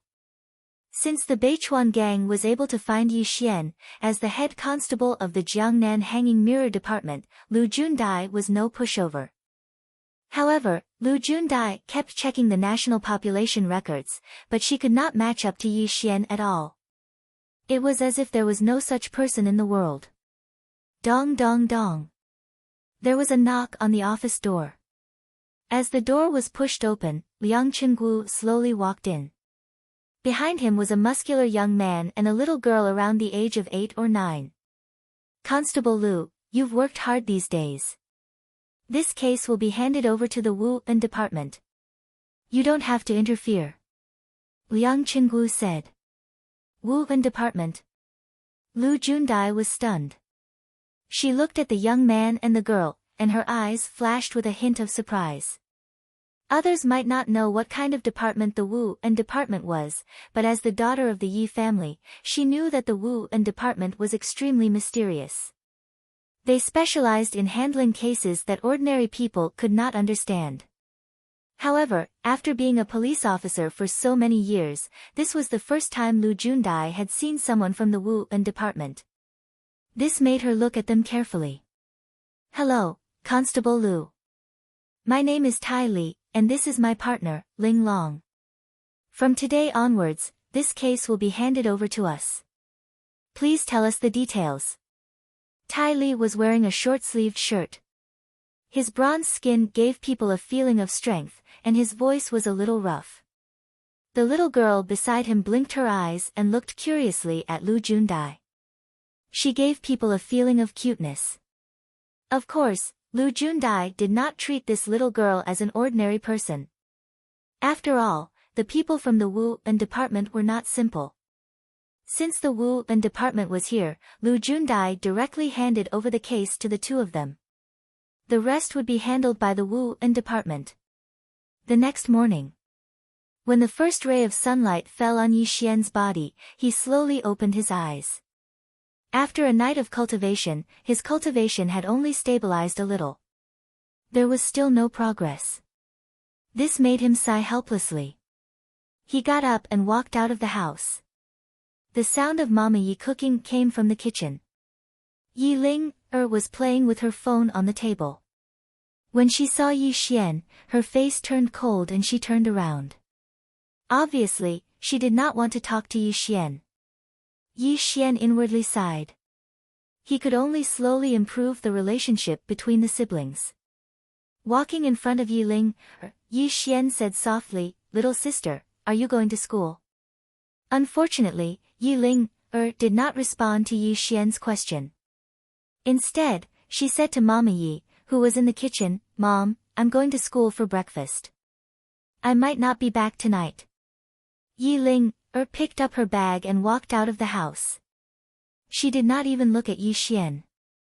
At this time, Yi Xian frowned. Looking at Yi Ling's back, a deep look flashed across his eyes. It was not Yi Ling's attitude that made him unhappy. It was because before his little sister left, she told Mama Yi that she might not be home tonight. She was only 16 this year. At such a young age, where would she go at night? Mom is old. I'm always worried about her, but, at some point, Mama Yi walked out of the kitchen with food in her hands. Her face was filled with worry. It was obvious that she did not have the strength to care about her daughter. Hearing Mama Ye's worried words, Yi Xian was silent for a while. Then, he smiled and said, "Mom, don't worry.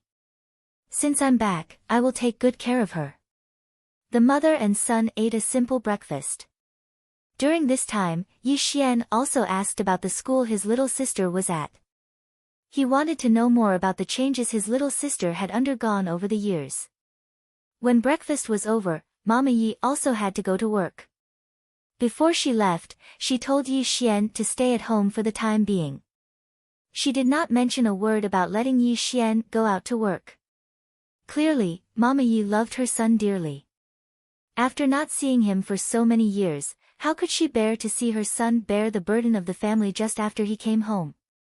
As his mother and little sister left the house, Yi Xian's breath, which was like a spring breeze, gradually changed. His temperament also began to become cold. Ever since he returned home yesterday, Yi Xian had been restraining his aura. In the past 4 years, tens of millions of creatures had died by his hands. He had long since abandoned his so-called weak heart. Only when he was with Mother Yi would the ice-cold aura on his body disappear. "It's time to go out for a walk," Yi Xian said softly. When he stepped out, ripples appeared in the air and he disappeared from the house. Chapter 10. Guanyin Temple, Jiangnan City. It was bustling and noisy. Hawkers on both sides of the street were selling their goods. Many fortune-tellers were setting up stalls to tell fortunes, which made the front of the Guanyin Temple very lively. Yi Xian, in a black robe and gray hair, sat in front of a quaint square table. There was nothing else. If it were not for the word fortune-telling written on the white paper on the table, no one would think that Yi Xian was a fortune-teller. Yes, Yi Xian was a fortune-teller at the moment. Birth, old age, illness, and death, natural disasters and unexpected disasters, these were the lives of mortals. Although Yi Xian could not predict the past and future, as a cultivator, he had some knowledge of the qi reading technique. To make money and improve the life of his family, this was the reason why Yi Xian condescended to become a fortune-teller. Yi Xian did not open his business from early morning to noon. He was not in a hurry. Patience was not something that Yi Xian lacked. However, Yi Xian suddenly appeared in front of the Guanyin Temple, which made many fortune-tellers who made a living looking at Yi Xian coldly. They secretly disdained Yi Xian's outfit. Yi Xian naturally did not care about other people's eyes. He lowered his eyes and quietly waited for the person he was waiting for to appear. Suddenly, a burst of noise made Yi Xian look at the source of the noise. A tall woman came out of the Guanyin Temple. The woman's eyebrows were picturesque, and her makeup was extremely delicate. Her clothes were expensive, and she was about 20 years old. Behind her were several men in black who looked like bodyguards. However, this woman's brows were tightly knitted, as if she had something on her mind. She did not pay any attention to the fortune-tellers on both sides of the street. The bodyguards beside her even fiercely glared at these fortune-tellers. Only then did they stop the noise from their mouths. "That's her." Yi Xian nodded slowly with satisfaction in his eyes. At this time, Zhuo Junting was distraught. Her grandfather was sick and had been in a coma for half a month. According to the doctor's diagnosis, her grandfather's body was gradually weakening. She was afraid that it wouldn't be long before. Zhuo Junting didn't dare to think any further. If Grandpa Guo died, the entire Zhuo clan would fall into chaos. Although she had invited famous doctors from home and abroad, none of them could diagnose her grandfather's illness. In desperation, she could only place her hopes on the illusory gods. This was also the reason why she appeared at the Guanyin temple. Haunted by ghosts, in less than 3 days, your loved ones will die. Suddenly, an abrupt voice rang out beside Zhuo Junting's ear, causing her to be startled. Then, her expression changed drastically as she abruptly looked towards the source of the voice. You. What did you mean when you said you were haunted by ghosts? She quickly walked up to Yi Xian and asked coldly.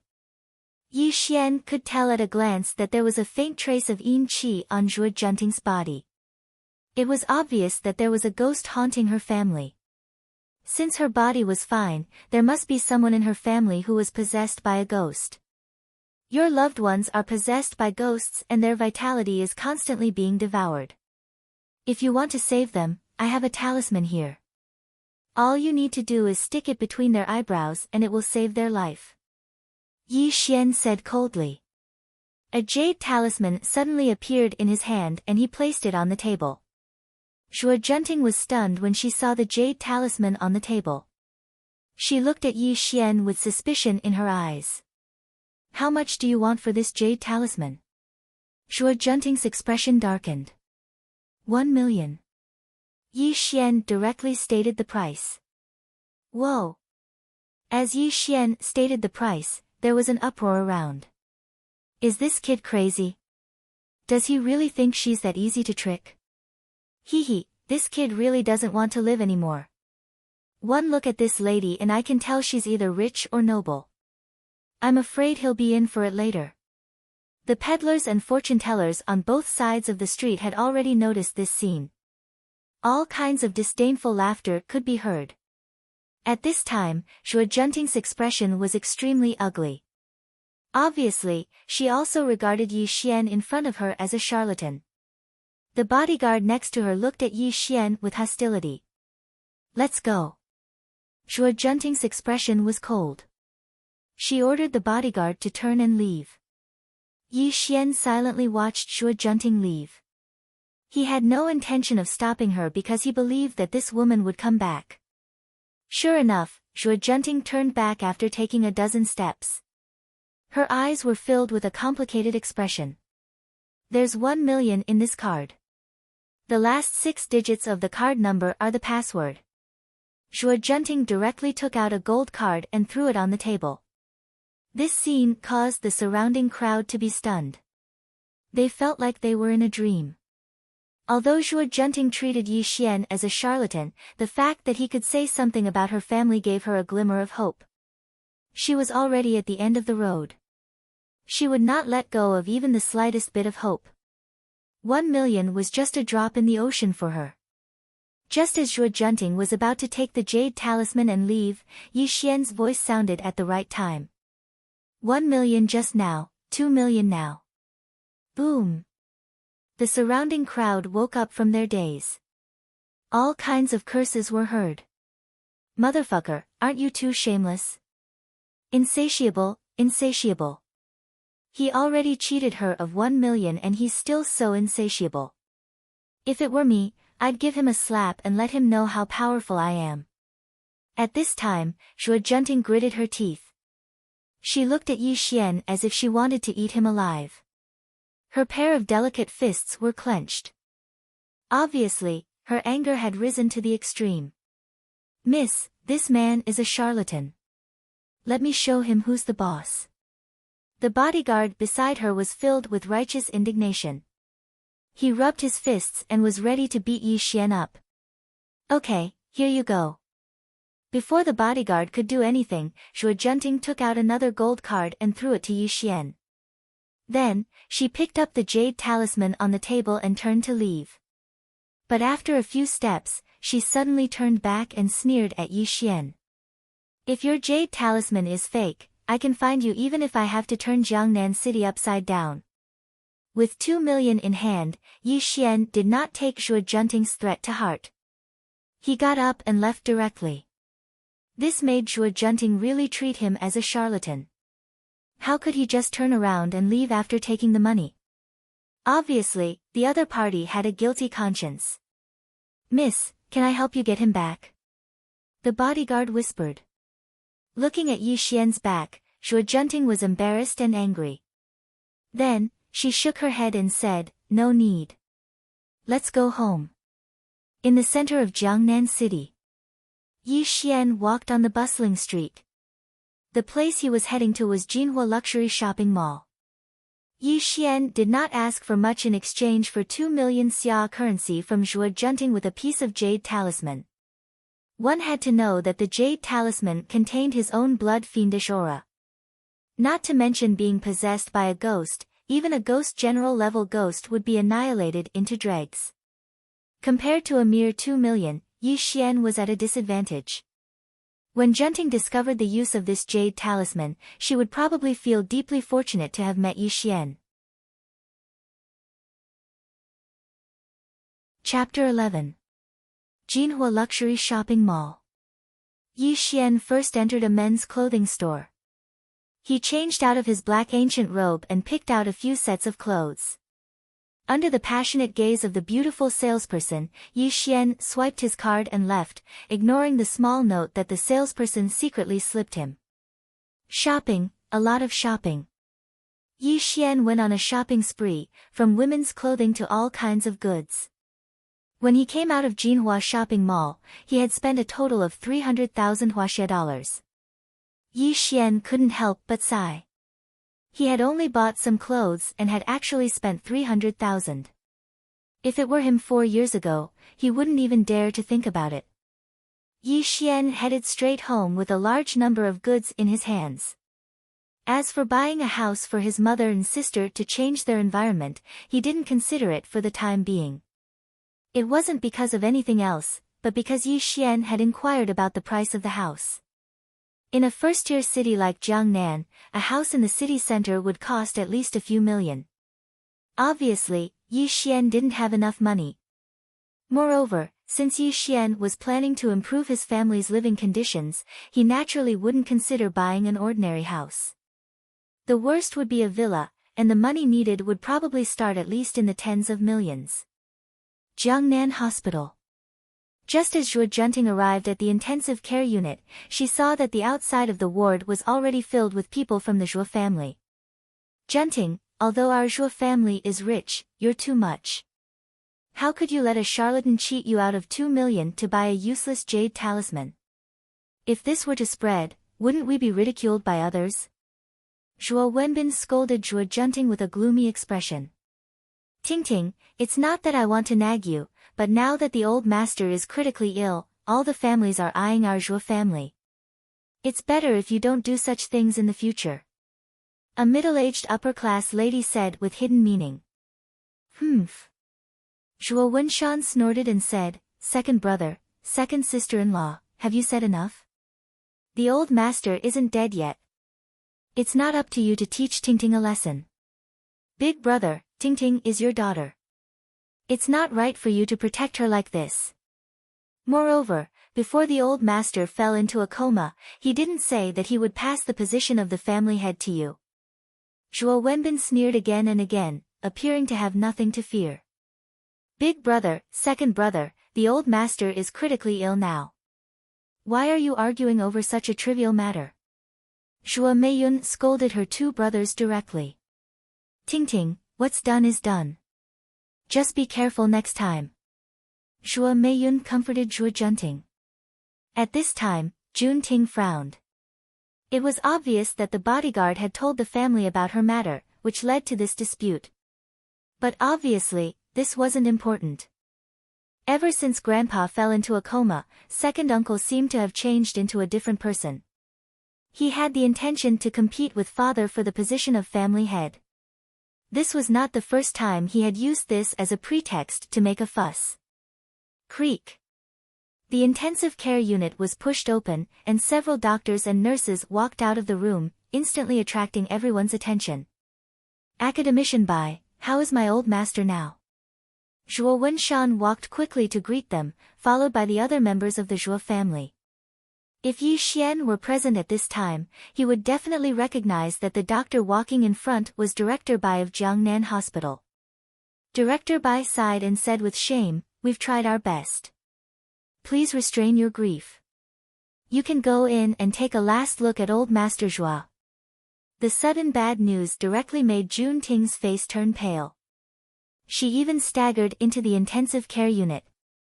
The three siblings of the Zhuo family were stunned at first, but they also quickly walked into the ward.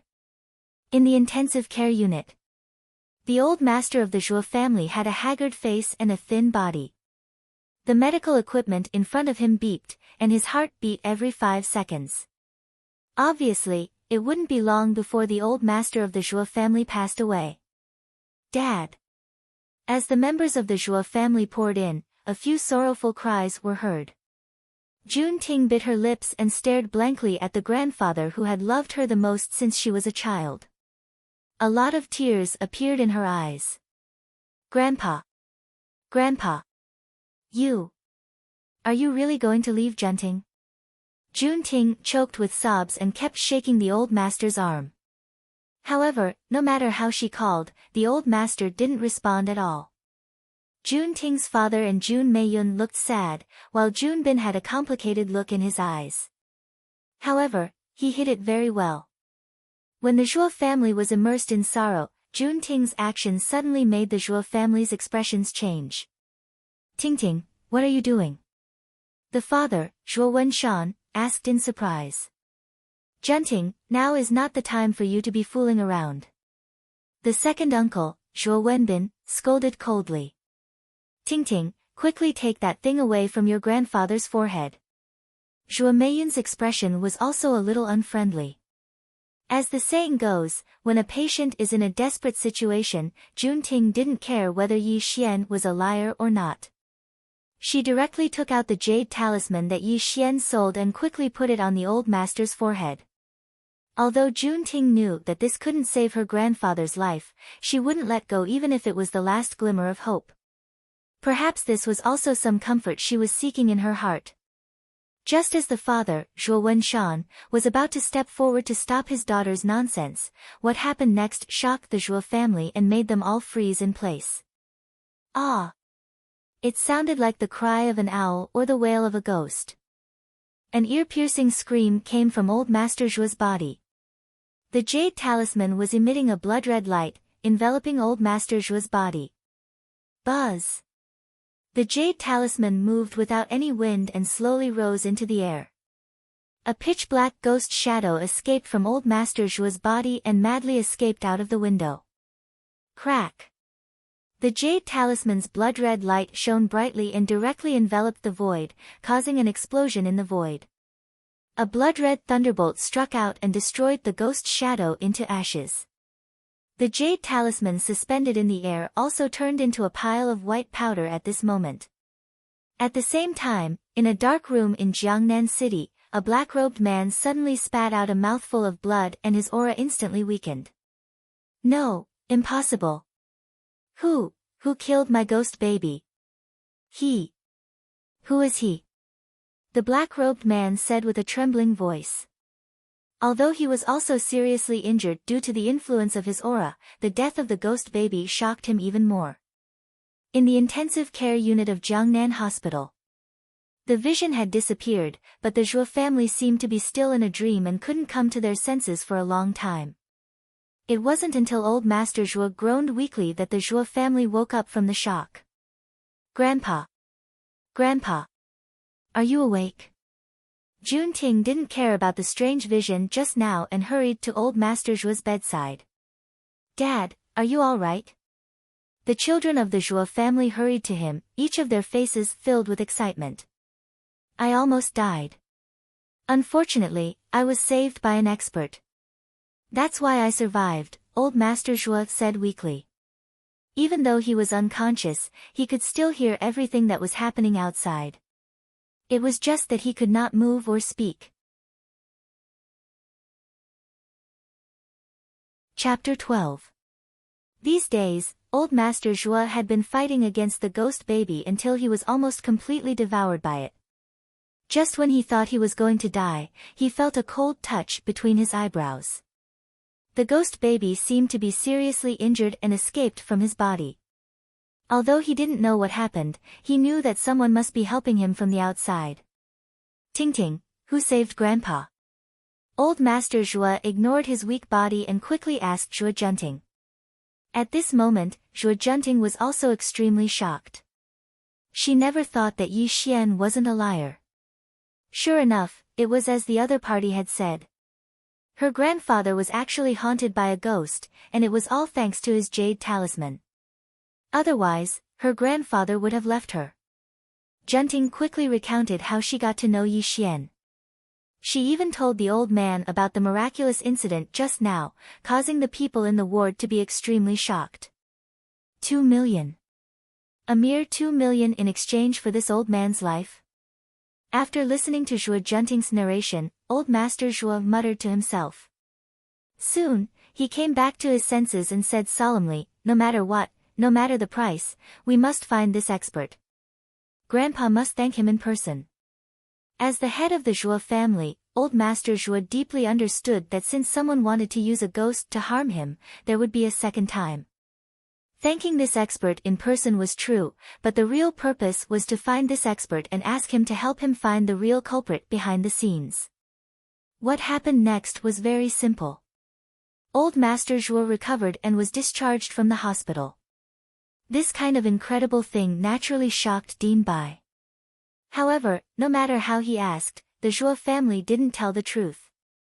They just used a simple reason to evade him. Zhuo Junting returned to the Guanyin temple again, but she couldn't find Yi Xian. She even asked the surrounding peddlers, but she didn't get any useful information. Several days passed.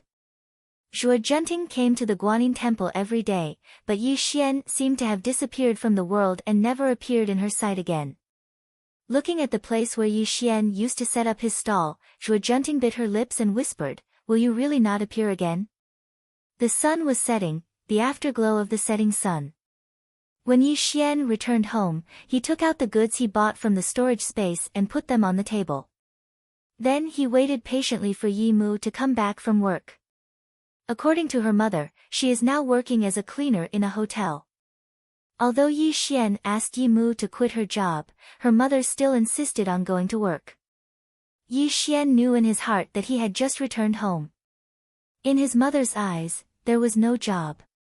If she quit her job, who would support the family? But today, Yi Xian decided that no matter what, he would let Yi Mu quit her job, because the money in his hands could also make his mother and sister live a better life, so that they wouldn't have to worry about living. Time passed quickly. When night fell, there was a sound of the door opening. Yi Mu carried a vegetable bag in her hand and dragged her tired body into the house. When she saw Yi Xian, the tiredness on Yi Mu's face was swept away and she glowed with joy. Although the Yun spirit pill has been taken by Yi Xian, the Yun spirit pill is a kind of gradual medicinal pill. After all, Yi Mu is just a mortal. Although Yi Xian has the kind of medicinal pill that can restore one's youth overnight, it will only cause unnecessary hidden diseases to Yi Mu. "Mom, you are tired. I'll get you a glass of water." Yi Xian quickly walked over to Mother Yi and took the item from her hand. Then, he went to the kitchen to pour a cup of water.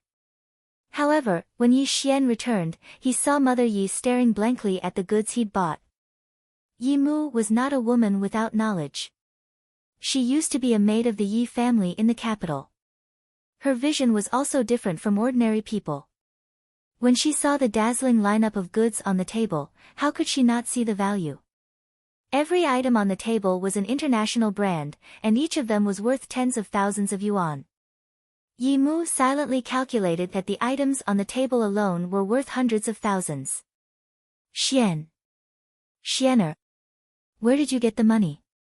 Yi Mu's eyes had a trace of worry, and even her voice had a trace of trembling. Looking at his mother's worried face, Yi Xian directly put 2 gold cards on the table and took out the speech he had already prepared. He said, "Mom, when I came back, that strange man gave me a few antiques. I went to the antique market today and sold some money. There are 1.7 million yuan in these 2 cards. Take it first, when you have money in the future." Before Yi Xian finished speaking, Yi Mu's eyes slowly flowed down 2 lines of tears, which directly made Yi Xian's heart clench, and the fabricated speech in his mouth could not continue. "Xianer, how long are you going to lie to me?" No one knew a son better than his mother. Although she had not seen Yi Xian for 4 years, Yi Xian was her flesh and blood. Although Yi Xian had hidden his murderous nature when he came home, how could Yi Mu's mother not feel the inadvertent aura of a superior? Looking at his mother's teary eyes, Yi Xian suddenly came to a realization, and a trace of a bitter smile appeared on his face. After all, this was his mother, and also the person closest to him. How could she not feel the change in him? "Mom, your son assures you that this money was very clean, and your son did not violate the law. Please believe me." Yi Xian half knelt in front of Yi Mu with an extremely solemn expression on his face. In these 4 years, Yi Xian had made a name for himself in the Blood Sea battlefield due to his decisiveness in killing, ruthlessness. He was even respectfully called the Undying Heavenly Lord by all kinds of creatures.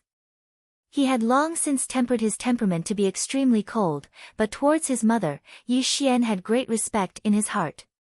Yi Xian was a filial person, and even after 4 years of living in the Blood Sea, he had not changed in the slightest. "Xianer, I don't know what you've been through these years, but I don't want to lose you again. In the future, I won't ask about your matters anymore. As long as you take good care of yourself, I will be satisfied." Yi Mu's mother smiled through her tears. Yi Mu's mother was not an ignorant old woman. Ever since Yi Xian returned, she had noticed many strange things. For example, when mother and son met in the North Mountain Public Cemetery, why did the weather change? Why was Yi Xian's frail body able to lift a strong man with one hand? All these things told her that her son was not an ordinary person. In these 4 years, he must have had some unspeakable secret. However, Yi Mu's mother did not want to ask Yi Xian because her son had grown up and had his own ideas. Too much interference might become a burden to Yi Xian. "Mother, there are some things that I can't tell you, but please don't worry. Our days will get better and better. Back then, when you and I were chased out of the Yi clan, although you didn't say anything, I know that you have resentment in your heart." Yi Xian paused at this point, and his expression became slightly gloomy. He continued, "Don't worry, I will take revenge for all the humiliation you suffered back then. The so-called Yi clan is nothing but a bunch of ants in my eyes." An uncontrollable killing intent quietly spread out from Yi Xian's body. A blood-red light flickered in Yi Xian's eyes. Clearly, Yi Xian's heart had long since been filled with killing intent, but he had never revealed it in front of Yi Mu's mother. Chapter 13. Yi Xian's mother could feel the murderous aura on Yi Xian's body, which made her extremely frightened. She hurriedly tried to dissuade him, saying, "What mother has suffered is nothing. Even if there is some resentment, it has already dissipated. As long as we can reunite as a family, mother will be satisfied." Listening to his mother's words of dissuasion, Yi Xian hurriedly restrained his murderous aura, but he did not promise his mother. Obviously, he had to seek justice for his mother for what happened in the past. The mother and son chatted for a while, then Yi Xian's mother went into the kitchen and made Yi Xian a dish of braised carp and a few other dishes. When the food was served, the sky outside was completely dark. "Xian, don't wait. Maybe your sister won't come back today. Let's eat first." Yi Xian's mother forced a smile and put a piece of fish in Yi Xian's bowl. However, the worry in her eyes was clearly seen by Yi Xian.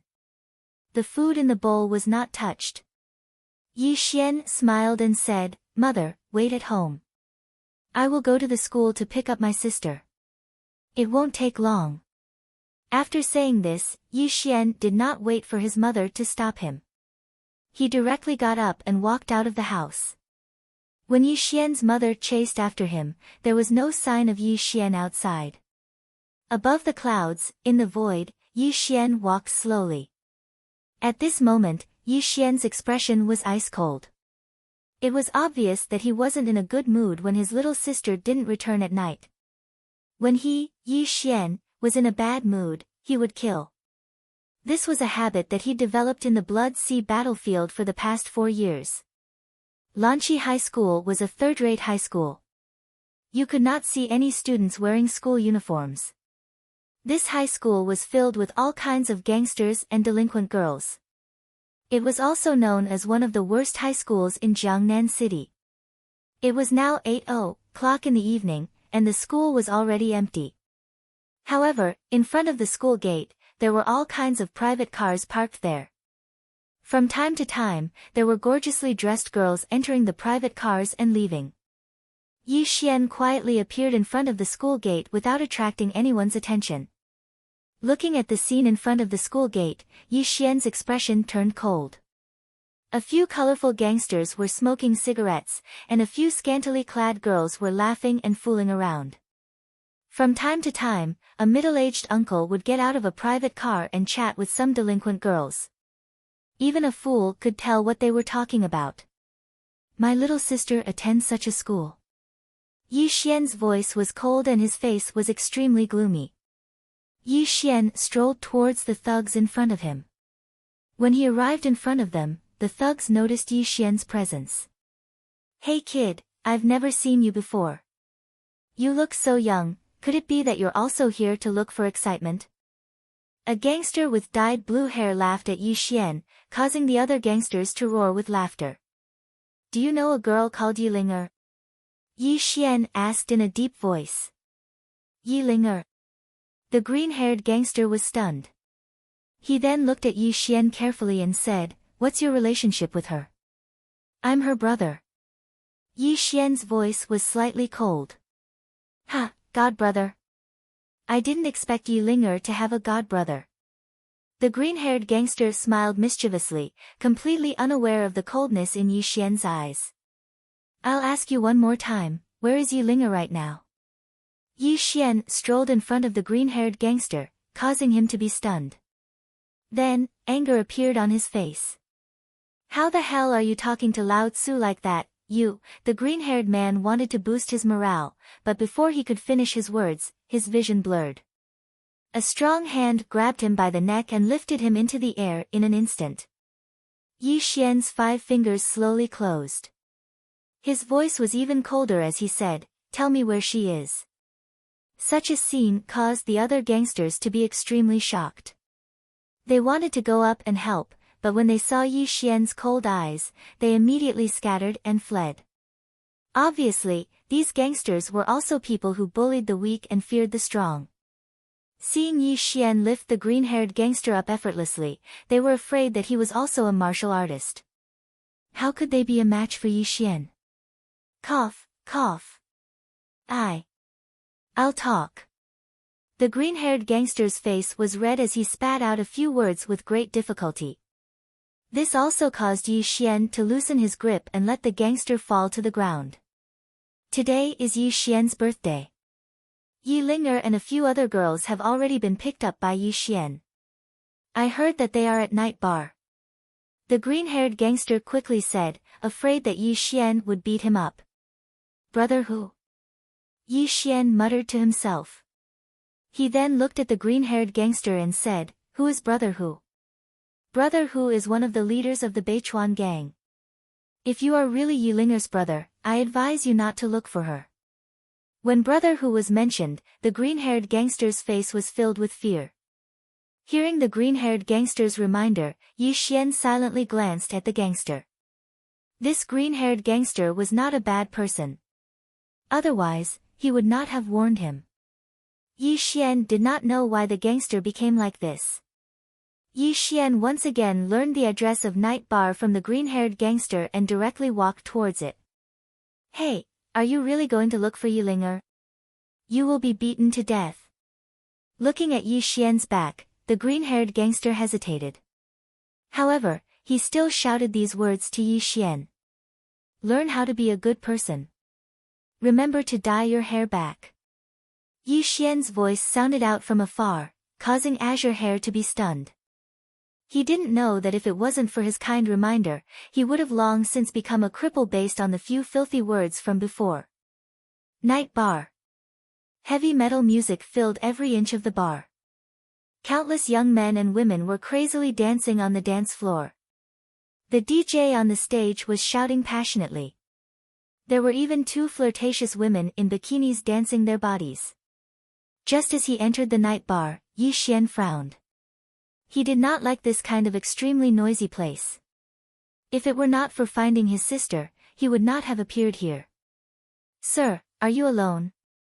A waiter quickly walked in front of Yi Xian and asked.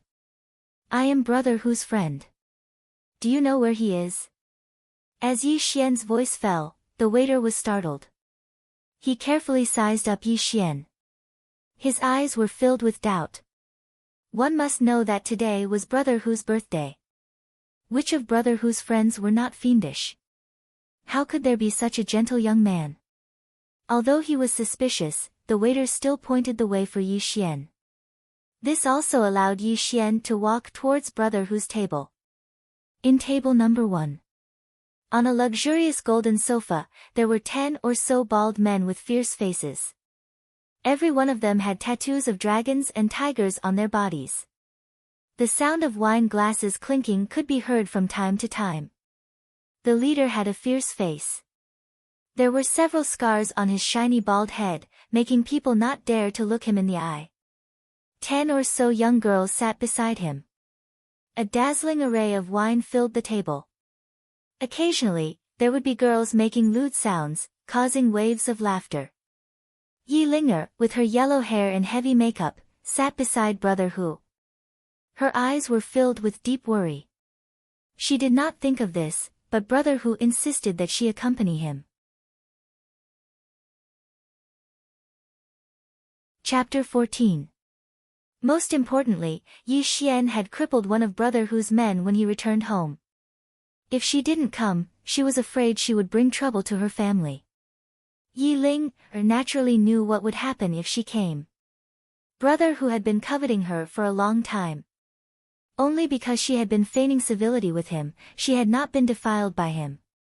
No matter if it was for her mother or that despicable Yi Xian, Yi Ling knew she had to be there.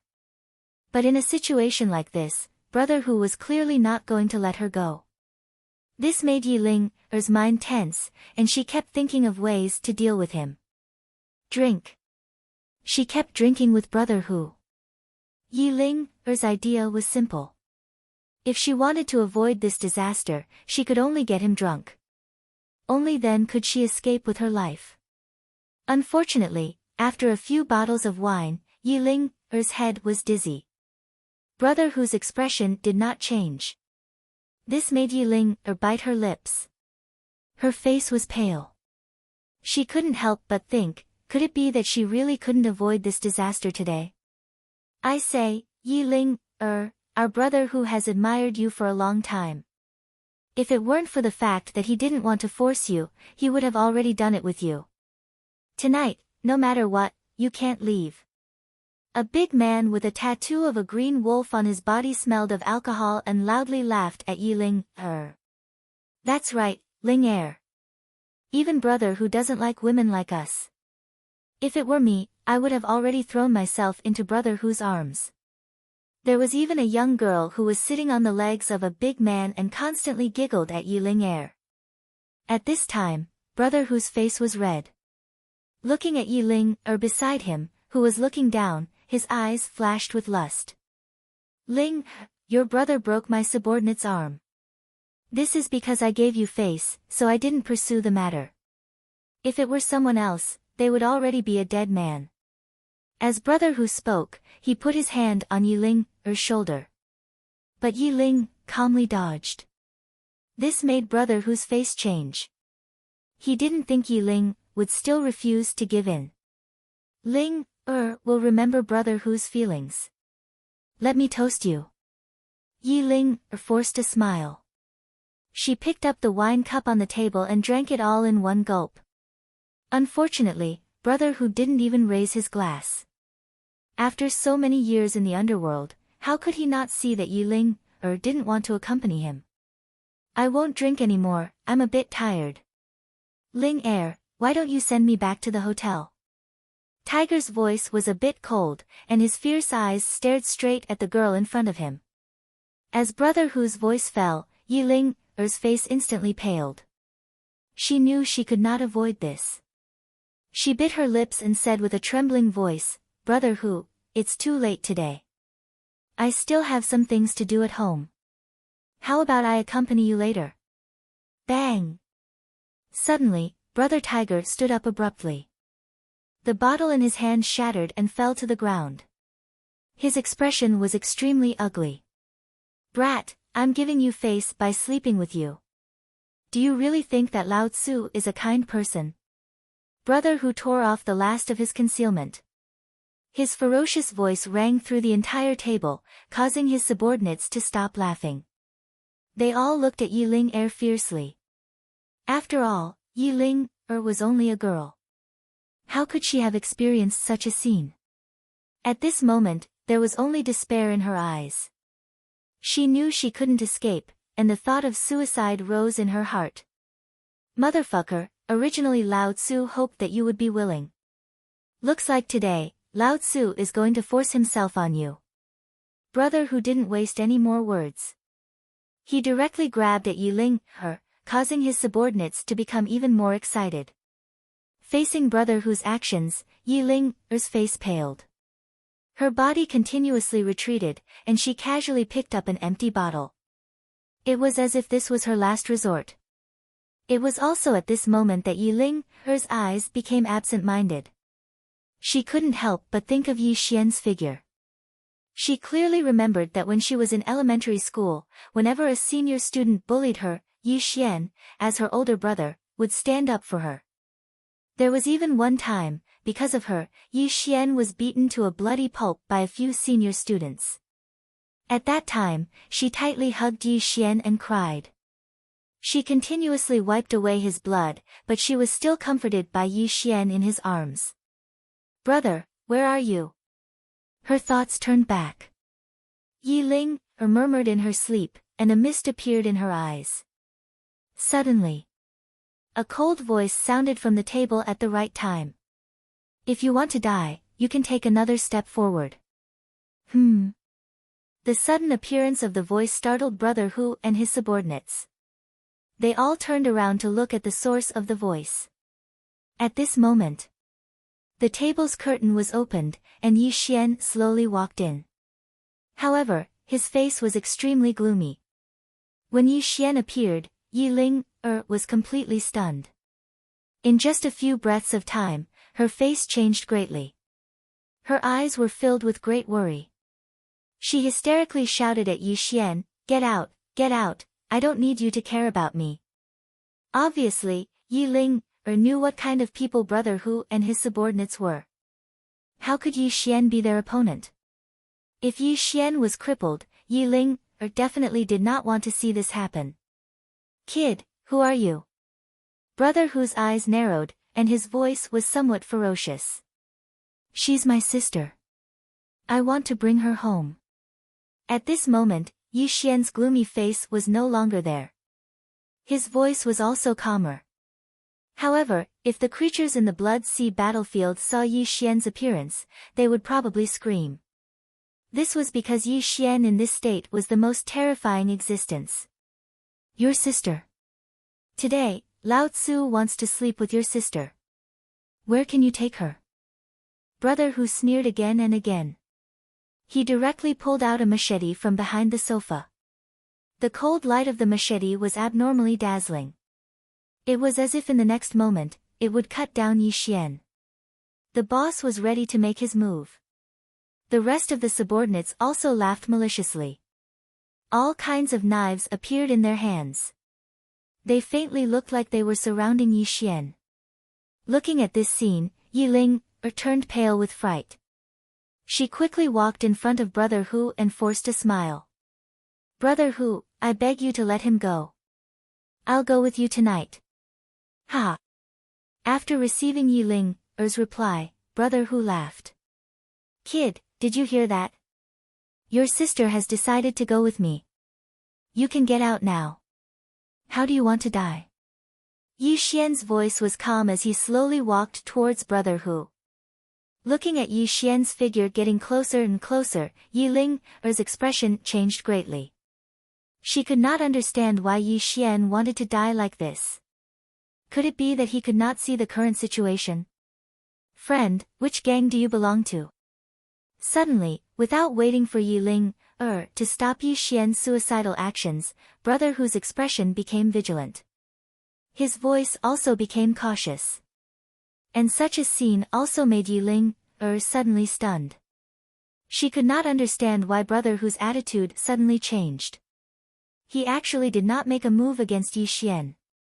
What Yi Ling-er didn't know was that as a small leader of the Beichuan gang, although Brother Hu wasn't a big shot, he had been fighting in the underworld for many years. He knew better than anyone who should be provoked and who shouldn't be provoked.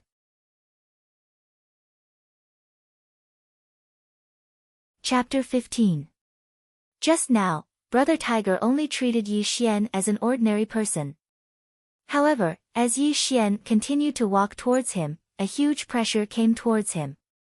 His entire body suddenly tensed up as a chill rose from his bones.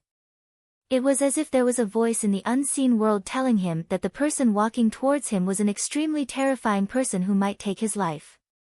Brother Tiger firmly believed in this feeling because every time he was in danger, this feeling had never been wrong and had saved his life several times. Unfortunately, Yi Xian did not reply. When he arrived in front of Brother Tiger, he did not even look at him.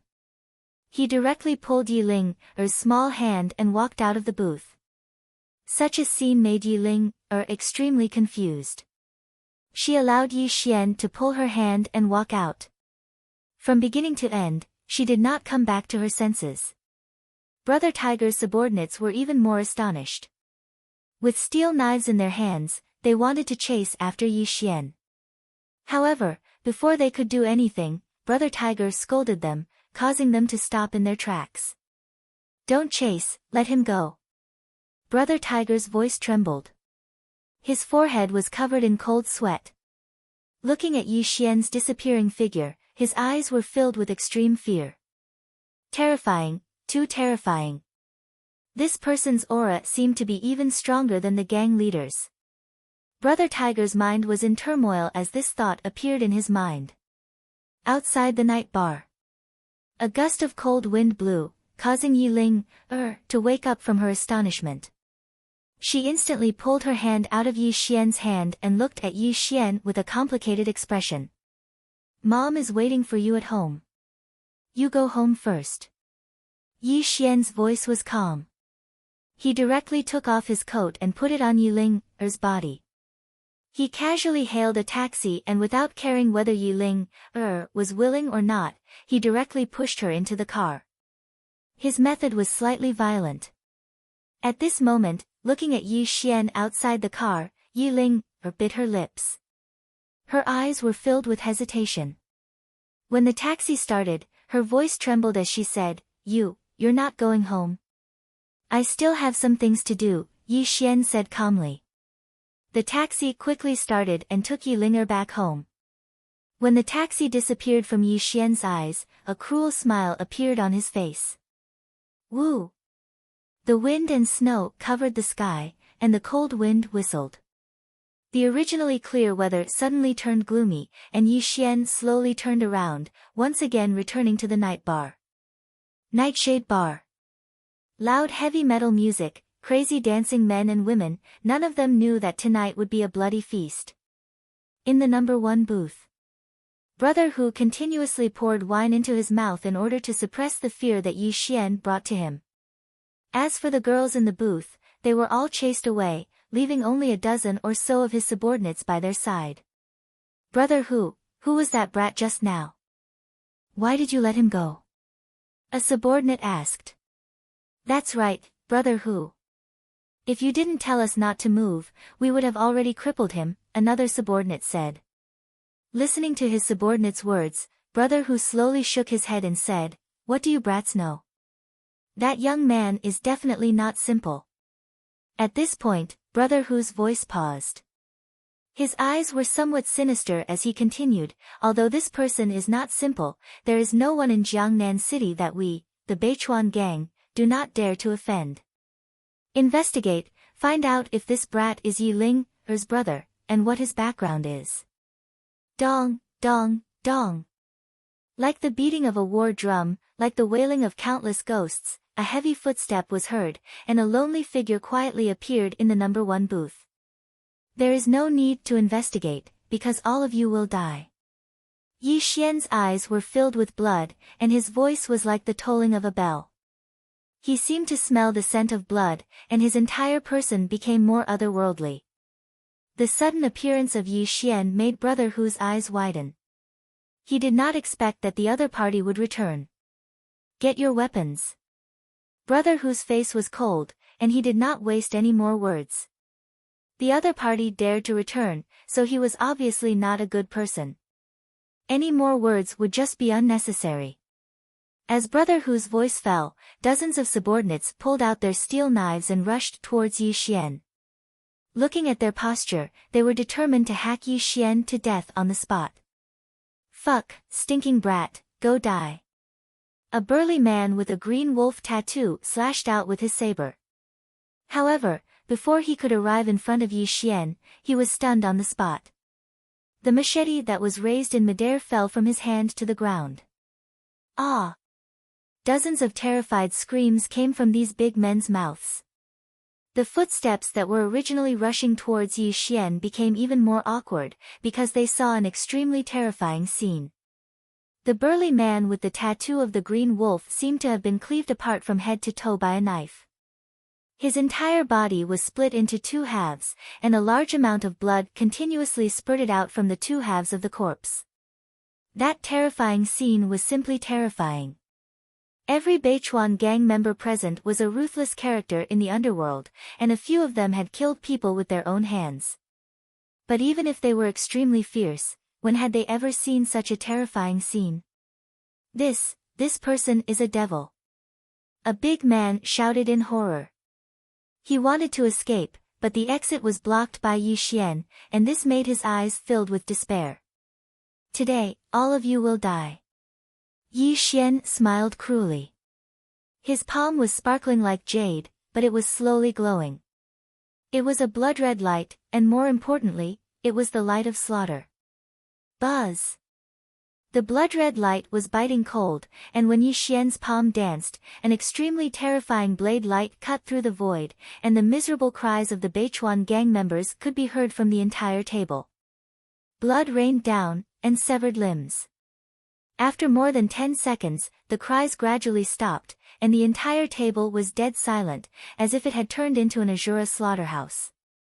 The severed limbs on the ground, mixed with the thick smell of blood, filled the entire space. The smell of blood, I really miss it. Yi Xian stretched his arms, and an intoxicated expression appeared on his face. Suddenly opening his eyes, Yi Xian looked towards the corner of the table, and saw Brother Hu lying limp on the ground. A large amount of urine stained his crotch, and the steel knife in his hand had long been lost. He looked at Yi Xian with an indescribable fear in his eyes. You're not human, you're not human. Brother Hu was scared out of his wits, and he muttered to himself, as if he was scared silly by Yi Xian. Humans are like ants, and they don't know the power of heaven. You can die now. Yi Xian calmly said, and raised his sparkling palm, and casually slapped towards Brother Hu. No. I don't want to die, unfortunately. Before Brother Hu could plead, facing Yi Xian's palm, his entire body exploded into pieces, and he completely disappeared from this world. Yi Xian indifferently turned around and calmly left, as if he had done something very casual. Meanwhile, the young men and women dancing to the heavy metal music outside did not know that Brother Hu's table had already turned into an Azura slaughterhouse. Chapter 16. A sea of blood, 2 banks of bones, 1 person, 1 path. Yi Xian walked alone. There was no wind to accompany him, no living creatures. The endless sea of blood rolled behind him. Thousands of bloody souls were crying and howling. He finally stepped on the white bone throne. Looking at the gate of heaven in front of him, the loneliness in his eyes became more intense. Yi Xian sat quietly on the white bone throne. A shadow stood quietly beside him. I can't let go of some things. I can't let go of some people. Yi Xian said softly. In front of the Tongtian Great Way, there is nothing that you can't let go of. The shadow said. But I just can't let go of them. Yi Xian said. The shadow held his breath. When he waved his hand, a light ball emerged and merged with Yi Xian's sea of consciousness. Ah! Yi Xian let out a muffled groan. There was pain in his eyes. The boundless secular world has fallen. If you return to the human world, you will suffer the pain of 7 emotions and 6 desires. You have already felt the pain. Do you still want to go back? The shadow sighed. In fact, there is nothing in this world that you can't let go of. When you feel the pain, you will naturally let go. The shadow said in a deep voice. Yi Xian suddenly smiled. When his palm and fingers transformed, a light ball emerged again and merged with Yi Xian's sea of consciousness. But this time, there was no pain on his face. Doesn't it hurt?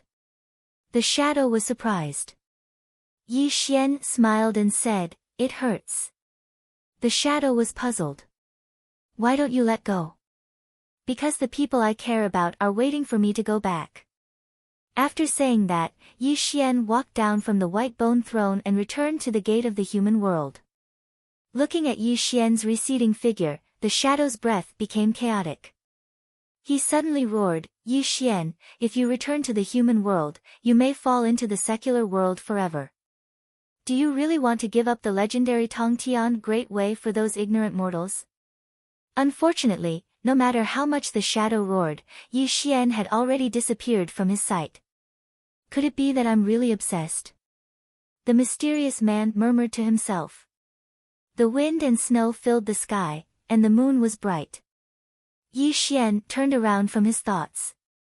He looked in the direction of Heartbreak Mountain, and a trace of bitterness flashed through his eyes. This was because he chose the former between his loved ones and the great path of heaven. Yi Xian asked himself if he was really willing to accept this. Yi Xian was unwilling to accept this. He was really unwilling to accept this. No one understood the meaning of life better than Yi Xian. Facing the legendary Tongtian Great Tao, Yi Xian wanted to live as long as the heavens, immortality and indestructibility. Perhaps the shadow was right. In the secular world, there were many emotions and desires. 100 years later, the people and things that Yi Xian cared about would be nothing more than a wisp of smoke. However, Yi Xian could not let it go. He really could not let it go because he was a human, a living human. He was not the heartless immortal in the legends. Dispelling his confusion, Yi Xian had already appeared in front of the house. Stepping into the house, Yi Ling was sitting at the dining table in a daze. Mother Ye's face was radiant and she was chatting with Yi Ling about something. Mom, let's eat, Yi Xian said softly. This time, Yi Ling did not hide from Yi Xian. She quietly ate the food in her bowl. However, at the dining table, Yi Ling would occasionally steal glances at Yi Xian from the corner of her eyes. Her eyes were filled with deep suspicion. Mother Yi would occasionally serve food to her children with a satisfied expression. Dinner time quickly passed. When Mother Yi casually turned on the old television, a news report came out. Hello everyone, I am your host, Hao Jing. I am currently at the entrance of Night Bar. The hanging mirror department has arrived at the scene of the murder. Now, let us interview Constable Lu. When this voice came out from the television, Yi Ling's expression froze. She immediately looked at the television. Yi Xian frowned slightly, but his expression did not change much. He picked up the cup of tea in his hand and took a sip. Hello, Constable Lu. May I ask how many people died in Night Bar? Has the murderer been caught? The host handed the microphone to Lu Jundai. The murderer has not been caught. Rest assured, our hanging mirror department has gathered a large number of clues and will quickly arrest the murderer. As for the deceased, he is only an unemployed vagrant. Because the case is not yet solved, we cannot reveal too much information about the case, Lu Jundai said. She lied. Dead. All dead. Blood. It's all blood. Suddenly, the camera on the television kept shaking. A waiter at night bar had a pale face, as if he had been scared out of his wits. He was pointing at Lu Jundai and shouting crazily. The sudden news immediately made the host excited. He immediately turned the camera to the waiter. But before the host could interview him, Lu Jundai's expression changed. She immediately ordered her subordinates to take the waiter away. Then, she said to the camera, "This person is a family member of the deceased. His mental state is not stable. We will solve the case as soon as possible." The news came to an abrupt end and changed to other content. However, at this moment, Yi Linger's body was slightly trembling and her face was deathly pale. Until she slowly turned around to look at Yi Xian, her eyes filled with questions. "Mom, I will take my sister out for a walk. You should rest early," Yi Xian said softly. Then, he walked out of the house first. Yi Ling frowned and quickly followed Yi Xian out of the house.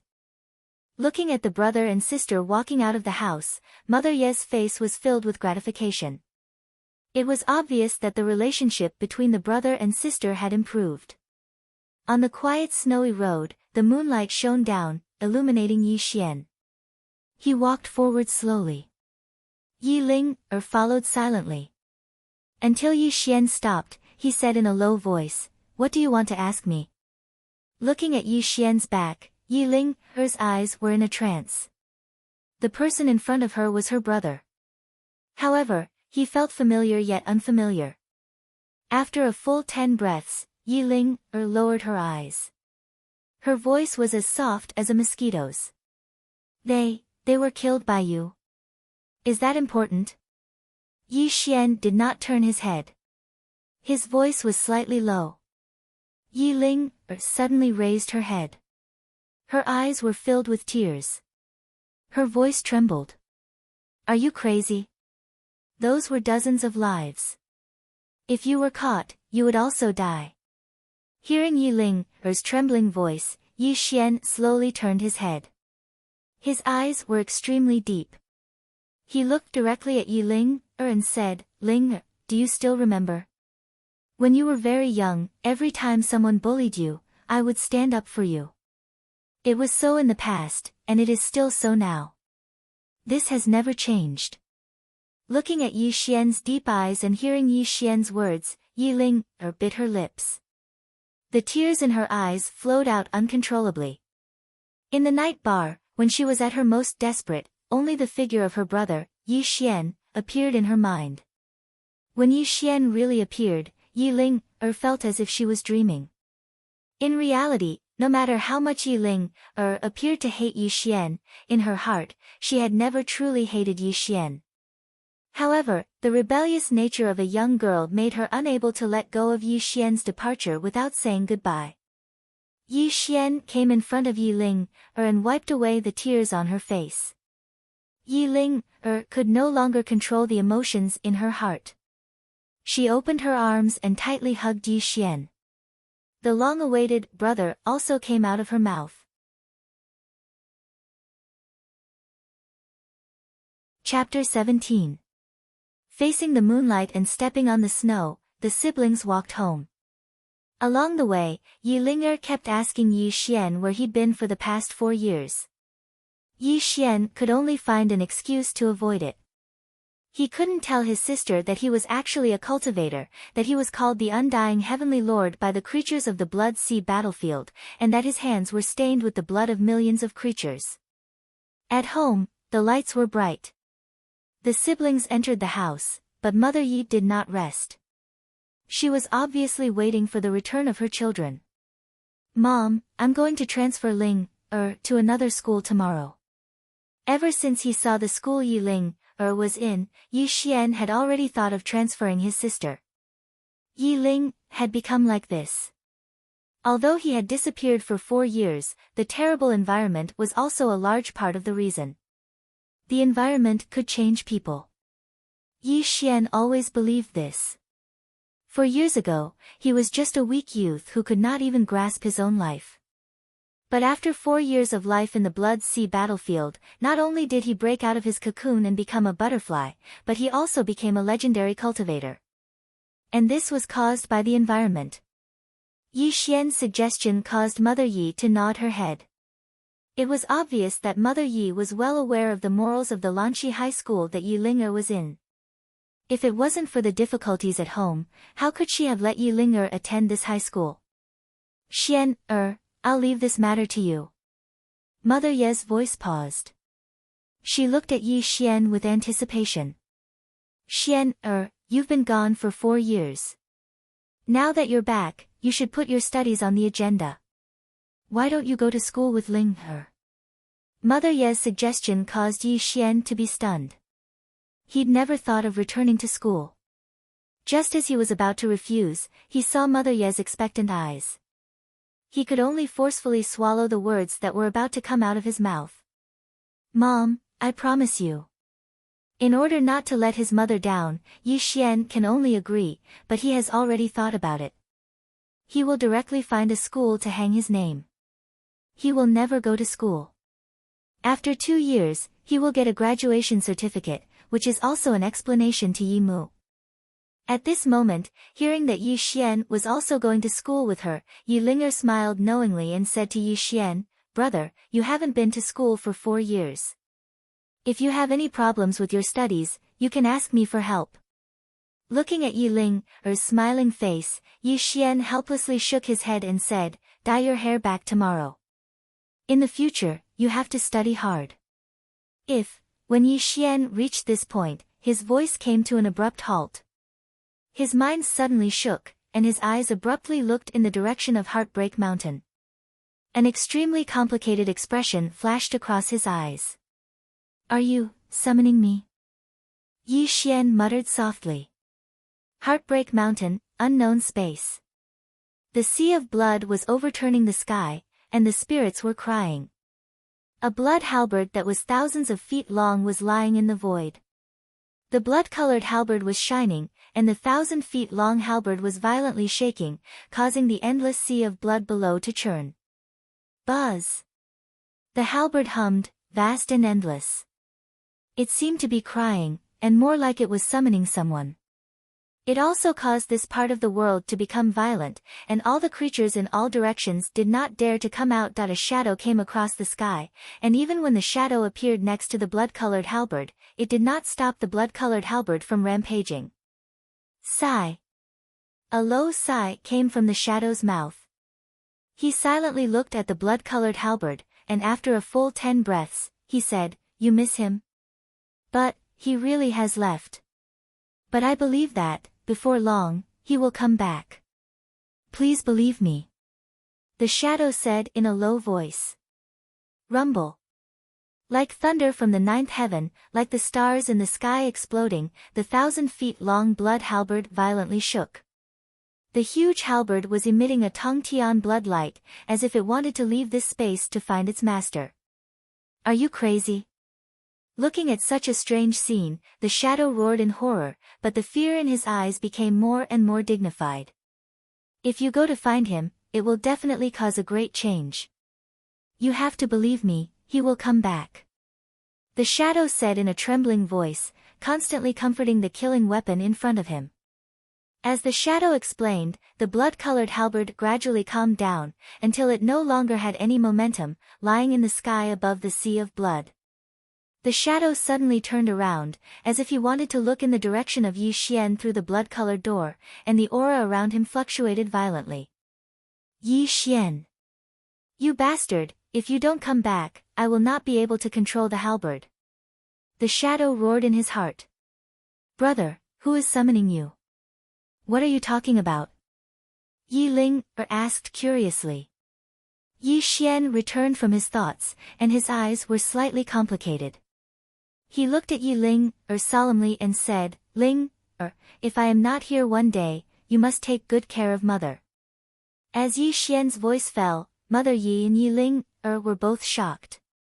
Yi Ling even said anxiously, Brother, what's wrong? Why did you say that? Yes, Xian, is there something on your mind? Mother Yi said worriedly. Looking at the anxious faces of his mother and sister, Yi Xian forced a smile and said, Nothing, maybe I am just thinking too much. It was late at night. Yi Xian said he was sleepy and went back to the house, leaving Mother Yi and Yi Ling puzzled. They did not know what had happened to Yi Xian. In the house, Yi Xian frowned slightly. He looked in the direction of Heartbreak Mountain and let out a soft sigh. After that, he shook his head, sat cross-legged on the bed and began to cultivate. At the same time, in the Beichuan gang, Wu Jun sat in the middle with 2 iron balls rolling in his palm. His expression was somewhat gloomy until his palms suddenly tightened. When he looked again, the 2 iron balls in his palm had turned into a pile of iron powder. I haven't even looked for him, and he came to me first. Wu Jun snorted coldly. Boss, according to the surveillance video, this person entered and left the night bar twice. He must be the one who killed Black Tiger, a gang member said with certainty. Boss, you asked the brothers to investigate this person's background. We have already found out. A man in black walked quickly into the Beichuan gang and directly handed a document to Wu Jun. Wu Jun took the document. After a few minutes, a look of surprise appeared on his face. Yi Xian, a patient with terminal leukemia.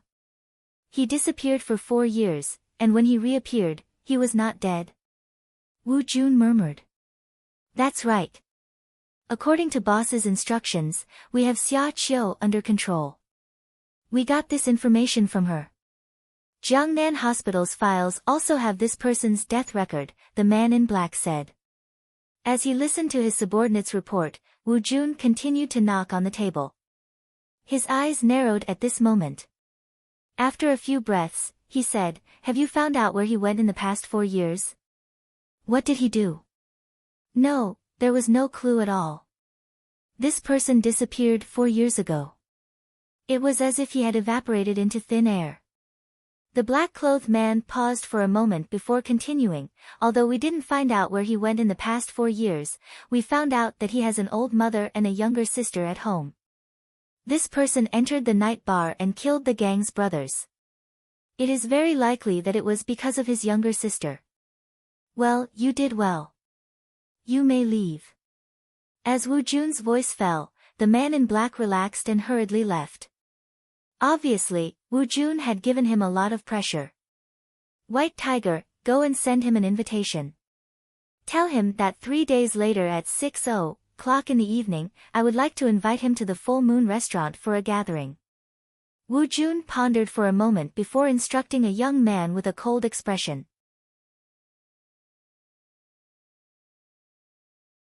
Chapter 18.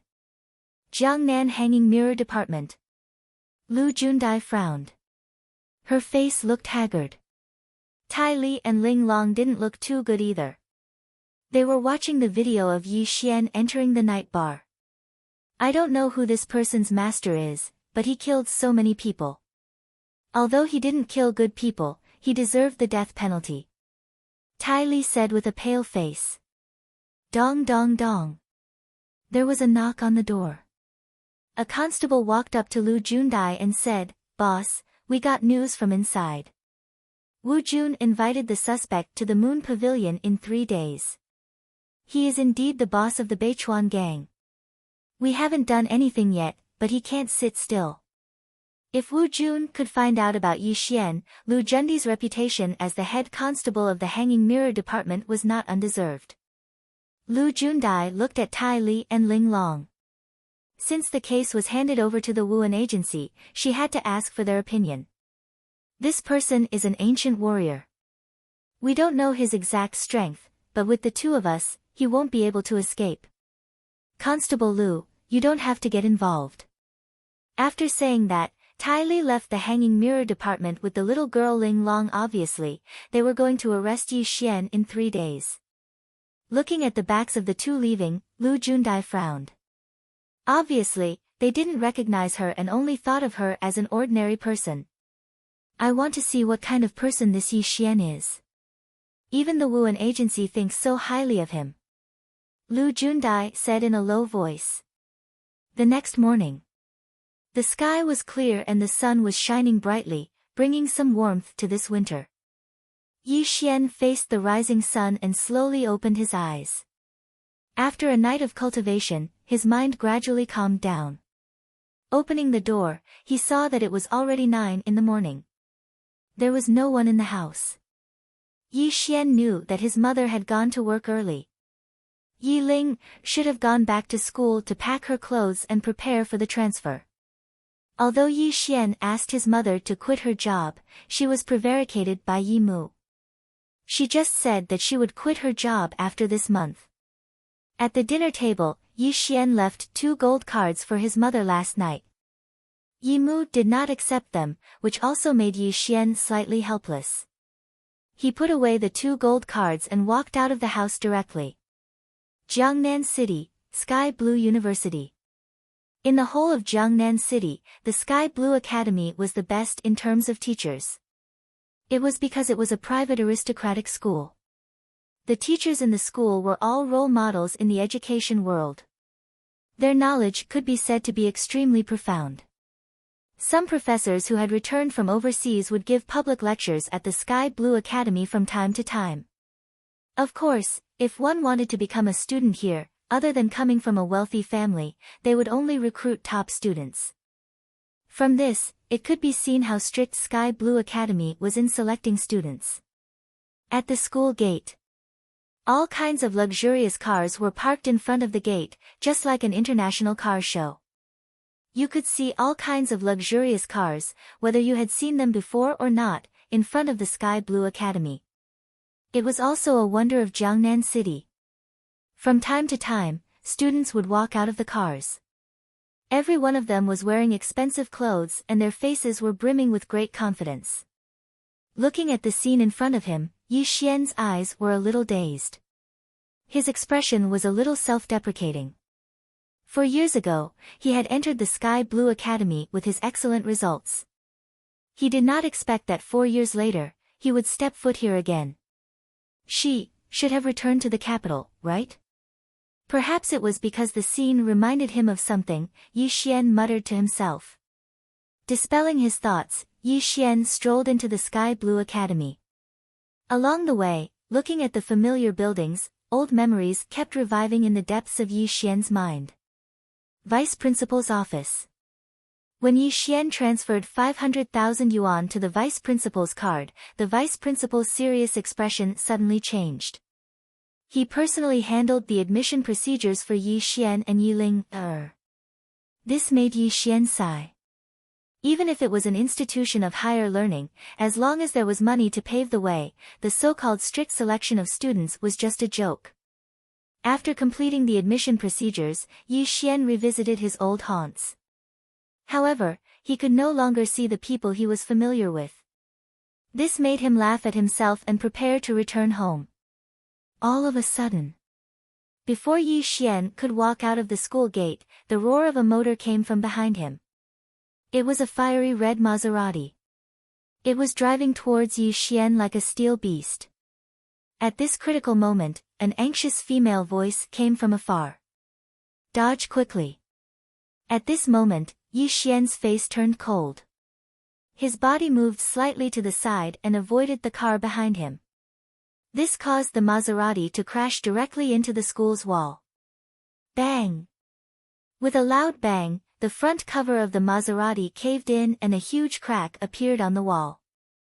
If it wasn't for the fact that the car was priced at millions and had excellent safety measures, the car would have been destroyed and the people inside would have died. Student, are you alright? Which class are you from? Do you need me to bring you to the infirmary? Yun Mengyao was holding a book in her hand. She was wearing a teacher's uniform. Her beautiful face was filled with a scholarly aura. She was anxiously asking Yi Xian. Yun Mengyao's beauty was a kind of tranquil beauty. It gave people the urge to embrace her. It was as if looking at her would calm down one's troubled heart. Even Yi Xian's eyes lit up when he saw this girl. He couldn't help but secretly praise her. There was actually such a beauty in the world other than Xia Qingzhu.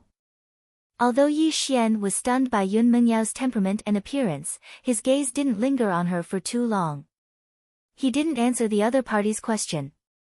Instead, he slowly walked towards the Maserati. Looking at Yi Xian's slightly cold attitude, Yun Mengyao was stunned.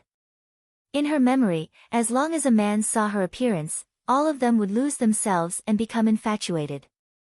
They would even find an excuse to strike up a conversation with her. However, she only saw a hint of admiration in Yi Xian's eyes. There was nothing else. Ah! It hurts. The door of the Maserati opened and the airbag was removed. A young girl about 17 or 18 years old walked out of the car. Her beautiful face was pale. It was obvious that she was also in a bad state. You almost hit me. If I didn't react quickly and dodge in time, wouldn't someone else have been killed by you? Shouldn't you apologize to me? When the young girl was secretly rejoicing, Yi Xian's cold voice entered her ears. Looking at Yi Xian's gloomy face, the young girl was stunned. Only then did she remember that she almost hit Yi Xian. However, there was no apology on her face. She directly took out her wallet and said to Yi Xian, "Since you're not dead, say it. How much money do you want?" "Li Yuanyuan, why aren't you apologizing to him?" Unknowingly, Yun Mengyao quickly walked in front of the two and reprimanded the young girl. "Ms. Yun, he just wanted to test the speed limit of this car. He didn't do it on purpose. He's not injured. Why should I apologize to him?" Looking at Yun Mengyao's appearance, Li Yuanyuan seemed to have found someone to rely on. Her attitude became even more arrogant. You, tell your parents to come to the school tomorrow." Yun Mengyao was clearly angered by the young girl. Even her voice was trembling.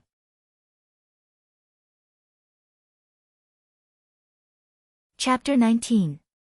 Li Yuanyuan's expression turned bitter when she heard that she needed to find her parents.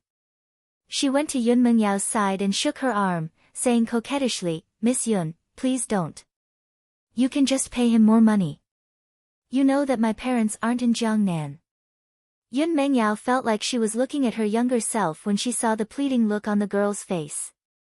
She felt pity for her and turned to Yi Xian with an apologetic look, saying, "I'm really sorry. I apologize on her behalf. Can we just let this go? Miss Yun is the best. I still have things to do, so I'll leave first." Li Yuanyuan giggled and turned to leave. However, before she could take more than a few steps, Yi Xian's cold voice rang out. "Crafty, unreasonable, and lawless. Did I say you could leave?" Suddenly, Yun Mengyao felt her vision blur and Yi Xian appeared in front of Li Yuanyuan. What happened next made Yun Mengyao feel like she was in a dream. Slap! With a crisp sound, a red handprint appeared on Li Yuanyuan's face. She was completely stunned on the spot, and after a few breaths of time, the pain on her face caused her to slowly wake up. She caressed her face in disbelief and looked at Yi Xian with an expression of extreme shame and anger. "You dare to hit me? You dare to hit me? That's right. My parents haven't even touched a finger of mine. How dare you hit me?" Li Yuanyuan shouted in anger. She couldn't believe that she had been slapped. The young girl's embarrassed and angry voice also caused Yun Mengyao to wake up from her shock. She quickly walked over to the young girl and looked at Yi Xian with an extremely unfriendly gaze. "This student, although she almost bumped into you, how can you hit a girl?" Unfortunately, Yi Xian ignored Yun Mengyao's question and walked slowly to Li Yuanyuan, saying, "That slap was your punishment for almost bumping into me." Slap! Another loud slap was heard. Although Li Yuanyuan tried her best to dodge, for some reason, her body did not move an inch. She could only watch as Yi Xian's palm landed on her cheek. This slap is to teach you a lesson on behalf of your parents. From now on, get rid of your arrogant personality. Pa! Another slap rang out. Li Yuanyuan's face was already swollen, and she was completely stunned on the spot. This slap tells you that everyone has to be responsible for what they do. Even if you come from a noble family, there is no exception. After 2 consecutive slaps, Yi Xian glanced at the young girl indifferently, then turned around and walked out of the school gate. As for Yun Mengyao, who was already in a daze, she did not attract his attention in the slightest. Yun Mengyao only woke up when Yi Xian's figure gradually disappeared into the distance. She looked at Yi Xian's back with a complicated expression in her eyes.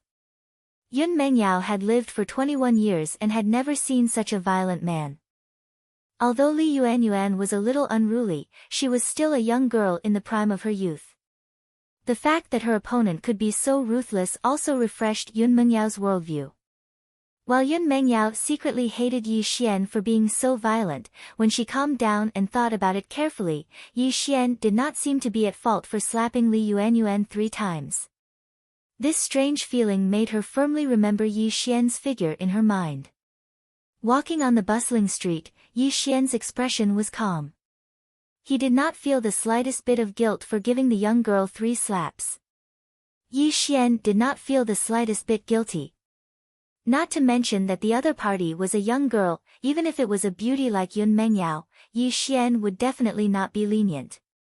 This was just an interlude, so Yi Xian did not take it to heart. Holding Sky Blue Academy's acceptance letter, Yi Xian strolled back home. In front of the Yi family's house, a luxurious car stopped in front of the door, with several large men in black standing on both sides. When Yi Xian saw this scene, his eyes gradually narrowed, and then he slowly walked back home. Brother! Yi Xian had just stepped into the house when he saw Yi Ling's little face pale. She hurriedly walked towards Yi Xian, and behind her was a young man with a cold expression, silently watching Yi Xian. Go back to the house first. Yi Xian calmly said. Brother, he is the Beichuan gang, Yi anxiously said, but before she could finish, Yi Xian interrupted her and said, Go. As Yi Xian's voice fell, Yi Ling's eyes were filled with worry, but she still listened to Yi Xian and returned to her room. You are Mr. Yi, right? The young man strolled towards Yi Xian, directly took out a golden invitation and handed it to Yi Xian, saying, Our gang leader has long heard of Mr. Ye's great name, and invites you to meet at Full Moon Restaurant in 3 days. After receiving the golden invitation, Yi Xian did not look at it, and casually threw it on the table. This made the young man mistakenly think that Yi Xian did not dare to meet, and a cold smile appeared on his face, saying, I hope Mr. Yi will grace us with your presence, or else Dr. Xia Qiu. Ha! After the young man finished speaking, he did not stay, and directly turned to leave Yi Xian's house. Until the person disappeared from Yi Xian's sight, Yi Xian did not respond from beginning to end. Dong, dong, dong. Yi Xian's fingers tapped on the table, and his expression was abnormally calm. However, when his eyes opened and closed, a trace of blood flashed past. Even after Yi Xian sat upright for a long time, the golden invitation on the table did not move. For the Beichuan gang to be able to find him, it was obvious that they had investigated his background, and even imprisoned Xia Qiu to threaten him. Clearly, the other party should also know that he was responsible for the death of the Li siblings. However, the so-called Beichuan gang was not in Yi Xian's eyes. What he had some misgivings about was the colossus that was Xia country. Yi Xian was not a reckless man, and he had an absolutely tyrannical cultivation. Before the age of 5, he had lived in the capital's Yi family, and he knew many secrets that ordinary people did not know. In this world, there were ancient warriors, and even some ability users. As for the colossus that was Xia country, there were several mysterious departments that restricted these ancient warriors and ability users. Yi Xian knew very well that since the Beichuan gang could find him, the mysterious departments of Xia country were not to be trifled with.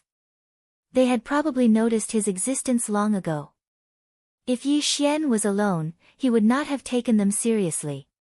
However, he still had his mother and sister at home.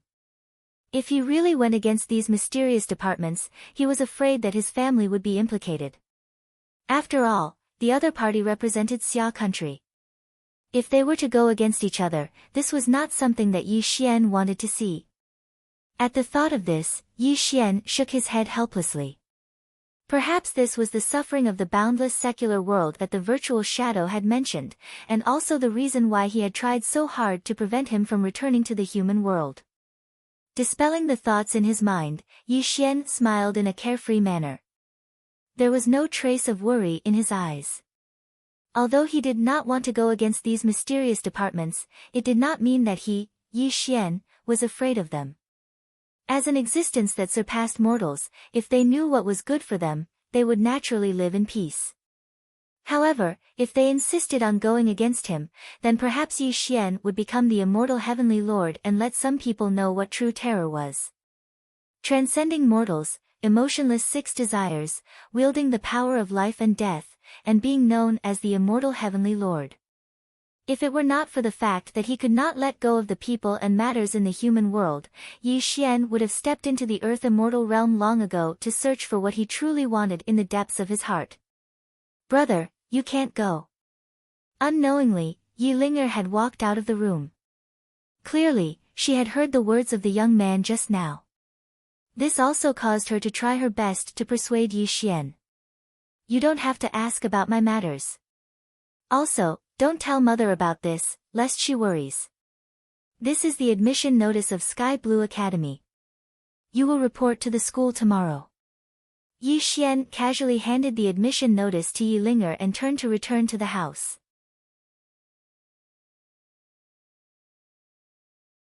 Chapter 20. The Full Moon Restaurant was located in the center of Jiangnan City. It was one of the best restaurants in Jiangnan City. It was also a money-squandering establishment in the eyes of the poor. It had complete entertainment facilities that catered to high-ranking officials and dignitaries. There was nothing the Full Moon Restaurant couldn't do. As long as you had the money, it could satisfy all your needs. The Full Moon Restaurant was famous not only because of the service, but also because no one dared to cause trouble there. The owner of the restaurant was Wu Jun. Wu Jun, the Beichuan gang's leader, was an ancient martial arts expert whose cultivation had reached the covert power stage. He was definitely one of the top 10 in the entire Jiangnan city. Full Moon Restaurant, Heavenly Cloud Hall. A sumptuous banquet filled the entire round table. The mellow aroma of wine wafted through the hall. Wu Jun sat at the head of the table, with a dozen subordinates on both sides. They were quietly waiting for Yi Xian's arrival. Wu Jun's eyes narrowed slightly. His face was expressionless, but the sound of his fingers tapping on the table continued to reverberate in the hall. Boss, he's here. One of his subordinates walked into the hall quickly. Let him in. Wu Jun's eyes narrowed as he ordered his subordinates. Soon, the door to the hall was pushed open. Yi Xian strolled into the hall with a calm expression. Ha! Wu Jun laughed when he saw Yi Xian. He stood up and greeted him. I've heard so much about you, Mr. Yi Xian. You're indeed a dragon among men. Please take a seat. There was neither a clash of weapons nor a solemn atmosphere as expected. Wu Jun seemed to have met an old friend whom he hadn't seen for many years. His expression was warm. As the leader of the Beichuan gang, Wu Jun wasn't a street thug. He didn't want to fall out with Yi Xian on the spot before he understood his strength. Unfortunately, Yi Xian didn't respond to Wu Jun's enthusiasm. He simply found a seat and sat down. Wu Jun's expression changed slightly, turning slightly gloomy. Mr. Yi, not only did you kill the Li siblings, but you also killed a dozen of my gang members. I have to say that you're very brave to come here alone. Wu Jun's voice was low as he sat across from Yi Xian. Yi Xian lifted the wine jug and filled his cup to the brim. Then, he downed the wine in one gulp. Only then did he look at Wu Jun and said in a calm voice, "If I were you, I wouldn't say so much nonsense." As Yi Xian's voice fell, Wu Jun's expression turned ugly.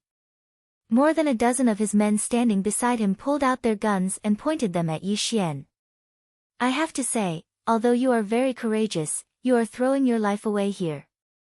Wu Jun stood up from his seat, his arms propped up on the table. He looked at Yi Xian as if he were looking at a dead man. Creak. The door to Heavenly Cloud Hall was pushed open and a gang member walked in with Xia Qiu. The gun in his hand was pointed at Xia Qiu's forehead. Looking at the scene before him, Yi Xian frowned slightly, but his expression didn't change much. "Little Yi, you shouldn't have come." Looking at the scene before her, how could Xia Qiu not know what was going on? "As an ancient warrior, I know that you're not afraid of these ordinary guns. However, if you want your friend to live, you'd better surrender. Otherwise." Wu Jun laughed sinisterly as if victory was already in his hands. The wind was blowing and the clouds were calm, untainted by smoke. Yi Xian stood up slowly with a playful look in his eyes. He said, "This is really melodramatic. Do you really think that you can threaten me with her life?" Xia Qiu was his benefactor. Yi Xian was definitely here to save Xia Qiu. However, in Yi Xian's heart, no one in this world could threaten him. Even Xia Qiu was no exception. Yi Xian only found it funny that Wu Jun made such a dog-blooded threat. Wu Jun said in surprise. He felt that something was out of his control. "Kill her." Wu Jun was a decisive and ruthless person. He didn't believe that Yi Xian didn't care about Xia Qiu's life at all.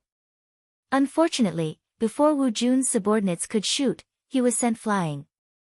The door of the Heavenly Cloud Hall shattered, and two figures appeared beside Xia Qiu. "They've finally appeared."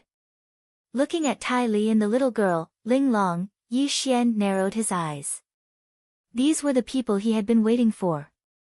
In fact, Yi Xian could have saved Xia Qiu directly. However, he had already sensed Tai Li and Ling Long's presence, so he didn't do anything. "Wu Jun, although you're an ancient warrior, killing ordinary people for no reason.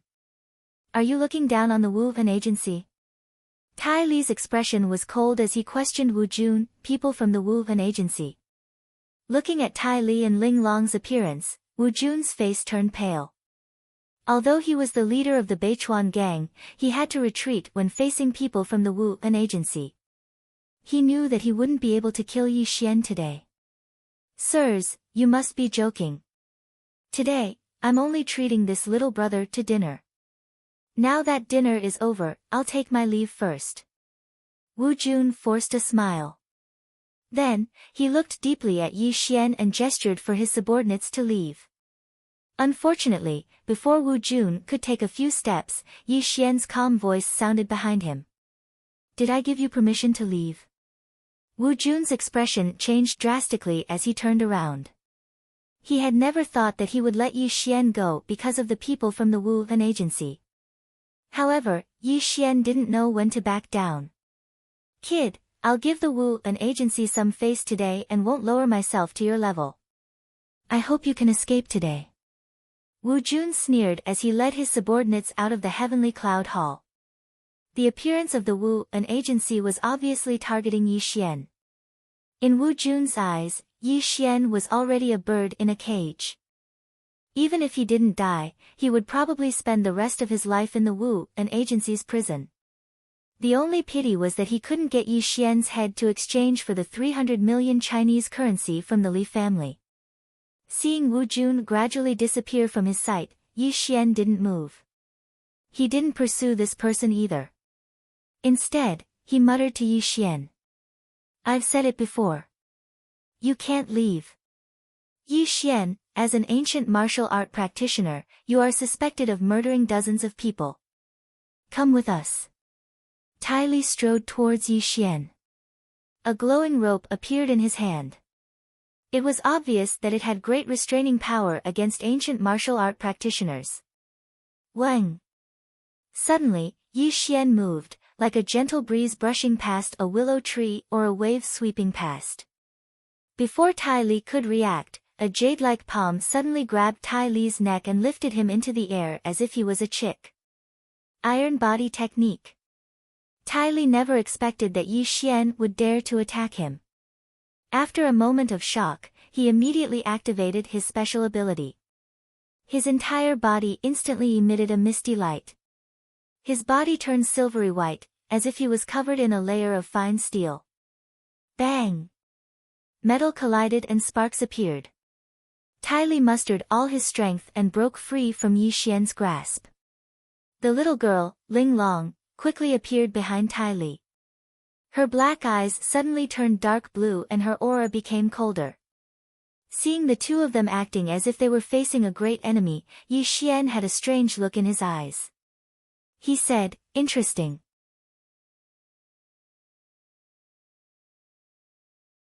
Chapter 21. Don't move. All of a sudden. Just as Yi Xian and the Wuan-Si were confronting each other, a delicate voice came from outside the door. Lu Jundai held a gun in her hand as she quickly walked into the heavenly cloud hall. She looked at Yi Xian with a passionate gaze. "Yi Xian, I am Lu Jundai from the Jiangnan Hanging Mirror Department. I am arresting you for murder. If you dare to resist, don't blame me for killing you on the spot."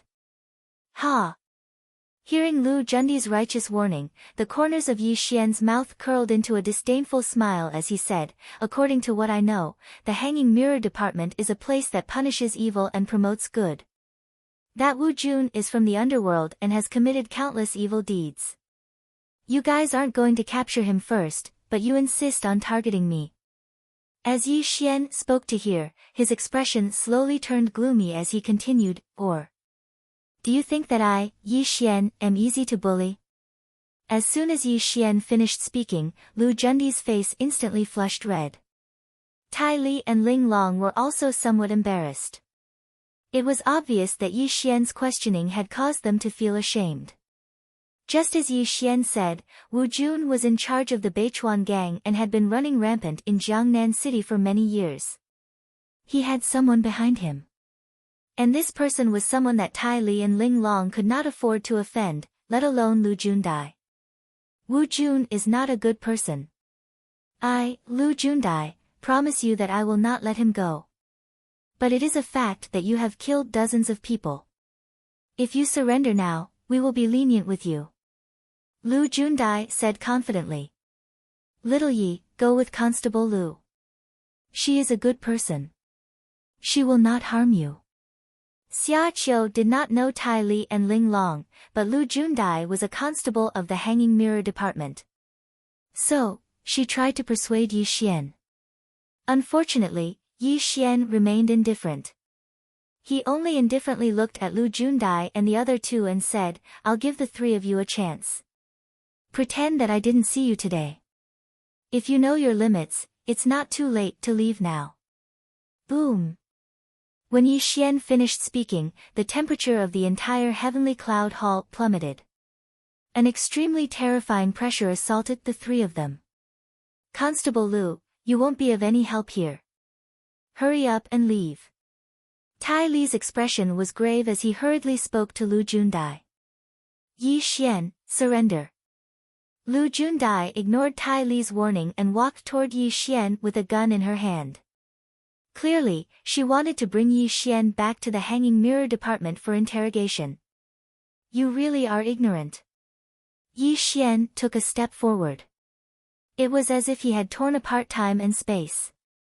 Leaving behind a series of afterimages, he appeared in front of Lu Jundai in an instant. Bang!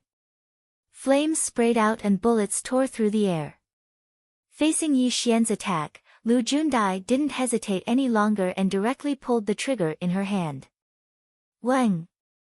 Time seemed to have stopped and space seemed to have frozen. A yellowish bullet was stopped in front of Yi Xian. He looked at the stunned Lu Jundai with disdain in his eyes. How is this possible? Such a scene shocked Tai Li to the core. Even the little girl, Ling Long, widened her eyes as she stared at the unbelievable scene in front of her. Yi Xian's hand was as clear as jade, giving off an intoxicating feeling. It was this same hand that was slowly lifting up and grabbing the gun in Lu Jundi's hand. Crack! The steel gun was turned into a pile of metal powder in the next moment. As Yi Xian scattered the powder, his face was expressionless. Ling Long, do it! Tai Li roared loudly. His body, which seemed to be forged from steel, brazenly pounced towards Yi Xian. The little girl's exquisite eyes were deep blue. It was unknown what she was chanting, but an extremely strange fluctuation also attacked Yi Xian. Bang! Lu Jundai also woke up from her shock and directly smashed her pink fists onto Yi Xian's chest. You guys are really courting death. Facing the combined attacks of the three of them, Yi Xian's eyes narrowed. He didn't seem to make any movements, but he struck out with his palm, sending Lu Jundai flying a few meters away. Pfft! Lu Jundi's face was pale as blood spurted out of her mouth. Her curvaceous body fell to the ground. Her uniform was stained with blood, making her look extremely pitiful. Bang! Yi Xian didn't even bother to look at Lu Jundai. His jade-like palm directly pressed down on Tai Li. Following a loud explosion, Tai Li's silver-white body directly cracked like a spider web. His entire body was sent flying like a kite with its string cut. He directly smashed into the ground, creating a human-shaped crater. His sternum caved in and blood spurted out of his mouth. Tai Li was covered in blood. He struggled to get up, but under such heavy injuries, even moving a finger was difficult. Boom! Yi Xian took a step forward and the air exploded. Yi Xian suddenly appeared in front of the little girl, Ling Long. Under the other party's terrified gaze, Yi Xian grabbed the little girl's neck and lifted her into the air. Consciousness attack. No, there's no spiritual energy in your body. Is this the so-called mental ability? Yi Xian muttered to himself. His hand was slowly closing, causing Ling Long's face to turn purple. Blood flowed out of her mouth, as if she would be killed by Yi Xian in the next moment. No. No. You can't kill her. Please. Please, looking at Ling Long in the hands of Yi Xian, Tai Li's face was pale. His bloodied body crawled towards Yi Xian as he pleaded with Yi Xian in a trembling voice. Yi Xian. If you want to kill someone, kill me. Lu Jundai struggled to get up, but she looked pitiful. They had not expected the person they were trying to capture to be this terrifying. Little Yi Xian, let go. Let go. Xia Qiu came before Yi Xian anxiously, grabbing onto his clothes and begging. Bam! Yi Xian's expression was calm as he casually tossed Ling Long to the ground. He didn't really attack her.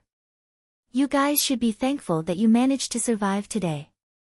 I hope you guys can take care of yourselves in the future. Yi Xian's indifferent voice caused Lu Jundai and the other two to have complicated expressions.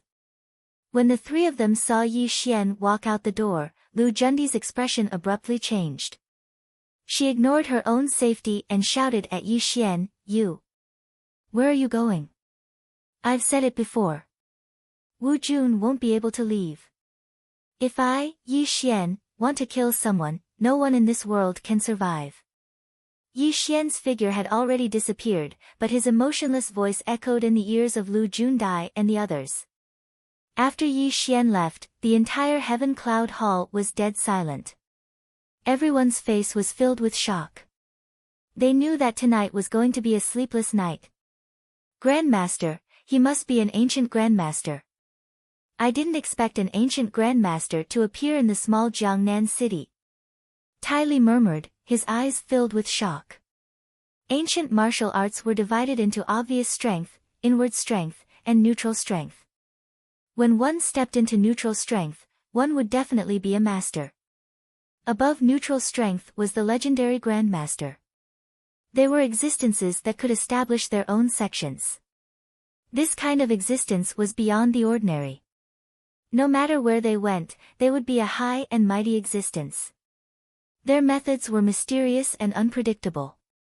Only those ancient martial arts families might have grandmasters. In Tai Li's eyes, Yi Xian must be an ancient martial grandmaster. Otherwise, how could he and Ling Long be unable to even last a single round and lose to Yi Xian?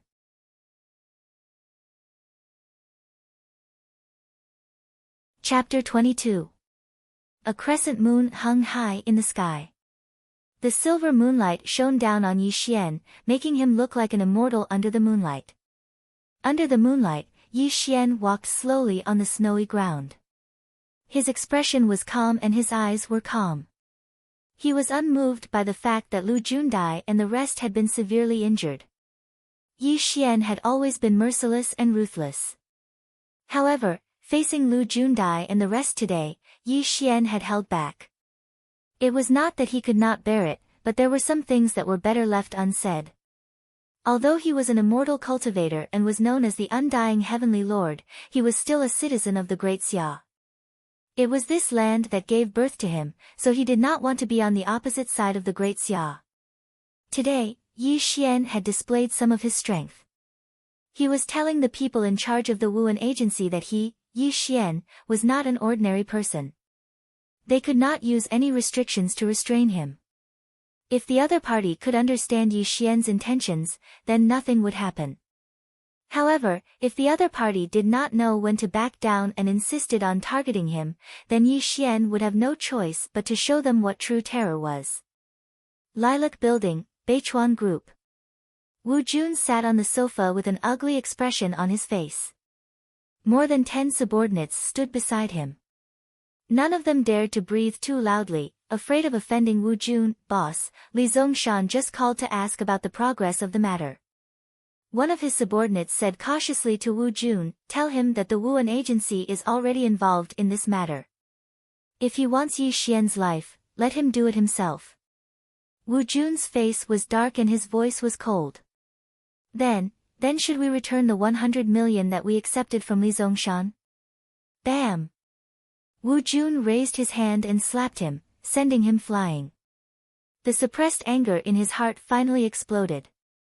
When has Lao Tzu ever returned the money he accepted? Motherfucker, now that the Martial Security Bureau is involved in this matter, they will definitely keep an eye on me. It's just 100 million Xia dollars. Just take it as compensation for my loss. Wu Jun kept pacing back and forth. His face was extremely gloomy. It was obvious that the appearance of the Martial Security Bureau made him extremely uneasy. No, I have to call Big Brother. Only then can I be absolutely sure, Wu Jun muttered to himself. Then, he summoned his subordinate and said, go and get my phone. As Wu Jun's voice fell, something strange happened. The dozen or so subordinates beside Wu Jun did not move at all. It was as though they had turned into wooden puppets. This made Wu Jun furious. He said, are you all fucking stupid? I told you to give me the phone, All of a sudden, Wu Jun's expression changed, and he could no longer continue speaking. His pupils shrunk, and a large amount of cold sweat appeared on his forehead. What did he see? The eyes of the dozen or so subordinates lost their luster. Traces of blood spurted out from their necks. As these subordinates fell to the ground, the entire conference room was filled with an extremely thick smell of blood. Buzz! The void buzzed, and ripples spread out. A figure walked out of the void and looked at Wu Jun with a playful expression. Thump thump thump. Wu Jun felt a chill run down his spine, as though he had fallen into an abyss. When Wu Jun saw the face of the person in front of him, his eyes were wide open. There was extreme fear in his eyes. He took a few steps back and stumbled to the ground. It's you. How could it be you? Wu Jun's lips were pale, and his face was as pale as a sheet. He was completely stunned on the spot, and even the dignity of an ancient martial artist did not exist. Wu Jun could not be blamed for his reaction. It was because the way Yi Xian appeared was too shocking. In Wu Jun's knowledge, even an ancient martial arts master could not appear out of thin air. However, Yi Xian's body was floating in the air, and his body was emitting rays of blood-red light. This was not an ancient martial artist, but an unknown existence. You're not an ancient martial artist. No. This is a supernatural ability. No. No. This is not a supernatural ability. Could it be that you are? Wu Jun trembled as he spoke. It was as though he had lost his mind, and an ancient legend appeared in his mind. An ancient legend. In the distant past, people could move mountains and fill seas. They could also fly in the sky and burrow into the ground. Such existences were collectively called immortal cultivators by mortals. They were above mortals and could roam freely between heaven and earth. They could easily destroy the world. After all, legends were just legends. No one could prove whether they were true or not. However, such legends had been circulating in the world. At this moment, Wu Jun was very sure that Yi Xian who appeared in front of him was perhaps one of those legendary figures. I've said before that you can't leave. You can go in peace. Yi Xian did not care about Wu Jun's thoughts at all. He walked slowly in the void, and when he raised his palm and fingers, a misty blood-red light bloomed around him. It was as though he was going to kill Wu Jun in the next moment. Even an ant craved for life, let alone Wu Jun. When the terror of death struck him, Wu Jun instantly regained his senses. His face was pale as he knelt on the ground and kowtowed to Yi Xian. He said, "Exalted. Exalted Immortal, don't kill me. I have money, a lot of money. Please spare my life." Oh. The blood-red light around Yi Xian faded, and his killing intent dissipated. There was a hint of playfulness in his eyes. This made Wu Jun happy, as though he had seen the hope of survival. Wu Jun quickly opened the safe and a black gold card appeared in his hand. His eyes were filled with great heartache. However, when he had to choose between his life and money, he still chose his own life. Exalted. Exalted Immortal. This supreme black card has 500 million great Xia dollars. The password is 654123. Please accept it, Exalted Immortal. As Wu Jun spoke, he directly handed the card to Yi Xian. When he saw Yi Xian accept the supreme black card, Wu Jun's heart was finally at ease. He felt that his life was guaranteed. Exalted Immortal, Qi. Without waiting for Wu Jun to continue speaking, a cold glint flashed across his eyes. A chill appeared on his throat. Wu Jun was stunned. He slowly raised his hand to press on his throat, but blood spurted out uncontrollably from his neck. Why? In his final moments, Wu Jun stared at Yi Xian with a death stare. His eyes were filled with unwillingness. I have never promised you that I would let you live. But on account of this money, I will leave you with a complete corpse. You can die in peace. A flash of sword light dissipated from Yi Xian's sword finger. His voice was cold and emotionless. Without even looking at Wu Jun, he disappeared from the meeting room. Bam! Following Yi Xian's departure, Wu Jun clutched at his throat. With a heart filled with unwillingness, he turned into a cold corpse and collapsed to the ground. But his eyes were wide open before he died, proving that he died with a grievance. If you don't remove the roots of the weeds, they will grow again when the spring breeze blows. This was a principle that Yi Xian understood very well. From the moment Wu Jun kidnapped Xia Qiu, he was already destined to die. Yi Xian was a person who was afraid of trouble. And all trouble came from people. Nipping trouble in the bud and killing it completely was the principle that Yi Xian believed in. Because only the dead could not add to his troubles.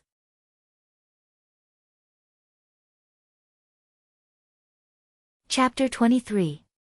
Li Family Villa. A sea of fire burned fiercely, completely engulfing the entire villa. There were a large number of fire trucks in front of the villa, but the fire spread very quickly. It did not take long for the Li family villa to be burned to the ground. Standing in the bustling crowd, Yi Xian calmly watched the scene in front of him. Even when he turned around and left, he did not attract anyone's attention. Yi Xian had killed Wu Jun, so how could he let Li Zongshan go? That night, Jiangnan City was not peaceful. The Beichuan gang's leader died tragically in the gang, and the Li family was burned to ashes overnight. This kind of news spread quickly. How could their old rivals let go of this rare opportunity? The Beichuan gang's territory was quickly eaten up by the other two underground forces, and all of the Li family's business was divided up by the other families. The changes that happened overnight also broke the structure of the entire Jiangnan city. Jiangnan Hospital. Tai Li was lying on the bed, his entire body wrapped in bandages. He was talking to someone on his phone. He must be an ancient martial arts master. There's no mistake about it, Tai Li said with extreme certainty. Yes, it's the leader. Okay, I got it. After a full 10 minutes, Tai Li hung up the phone. Brother Tai, what did the leader say? Ling Long sat by the bed and asked. The leader told us not to act rashly. He's bringing the underground team members to Jiangnan City, Tai Li said with a complicated look in his eyes. Hearing Tai Li's words, Ling Long's eyes lit up. That's great.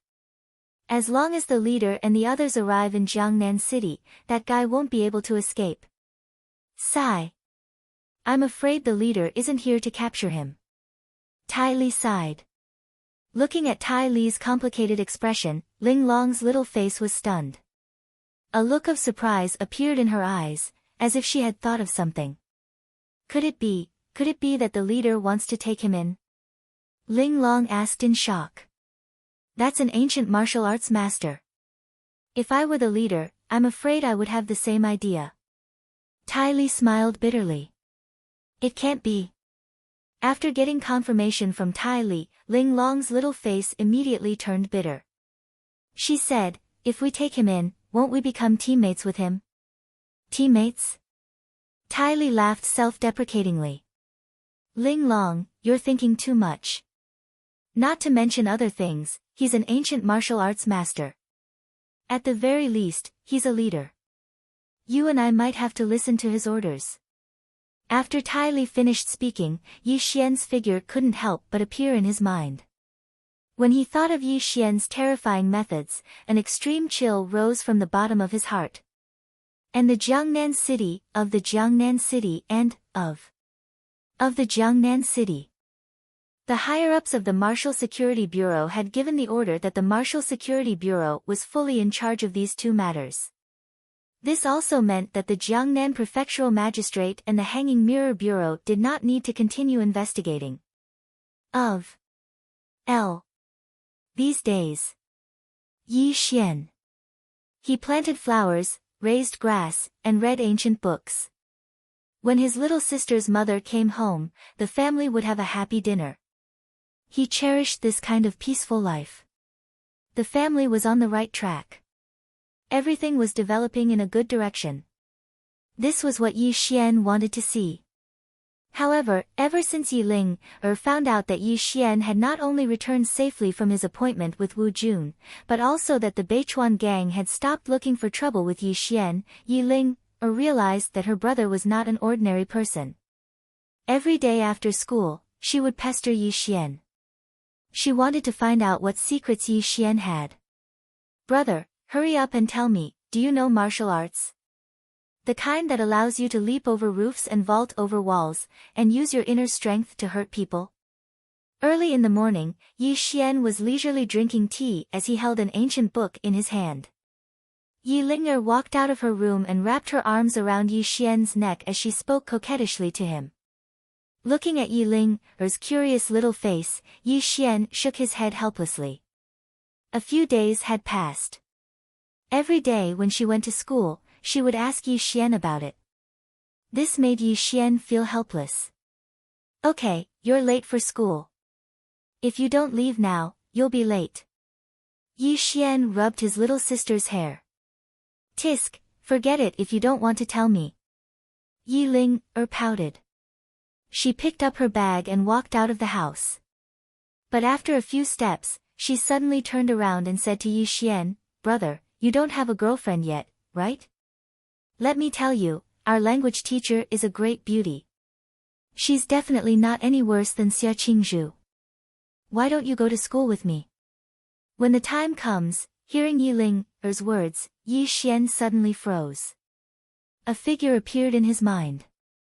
But in the blink of an eye, it disappeared from his mind. However, Yi Xian's eyes were complicated. Clearly, there were some fluctuations in his heart. Yi Ling seemed to know that she had said something wrong. Her heart tightened. She quickly said, "Brother, I didn't do it on purpose. I won't mention her again. Okay, go to school." Yi Xian waved his hand and continued to read the ancient book in his hand. Yi Ling looked at her brother's calm face and sighed in her heart. She could only quickly walk out of the house and rush to school. As his little sister left home, Yi Xian put down the ancient book. He put his hands behind his back and looked in the direction of the capital. His eyes were deep. Memories from long ago flashed through his mind one by one. "Yi Xian, I'm waiting for you to marry me." Bright and beautiful, cold and intimidating. When she smiled, it was as if an iceberg was about to melt. It was as if the common people were about to be intoxicated by her smile. "Yi Xian, you're just an abandoned son of the Yi family. How can you be worthy of my daughter? From now on, you're not allowed to contact her. If I find out, don't blame me for being rude to you." These were her father's words. "She's a proud daughter of heaven." "What are you?" The eldest son of the Yi family sneered. Jiangnan Hospital. Yi Xian was terminally ill and was lying on the bed. Xia Qingzhu's eyes were downcast. The room was silent. After a long time, Xia Qingzhu looked up at Yi Xian and said, "Have you ever liked me?" The young man and woman looked at each other, speechless.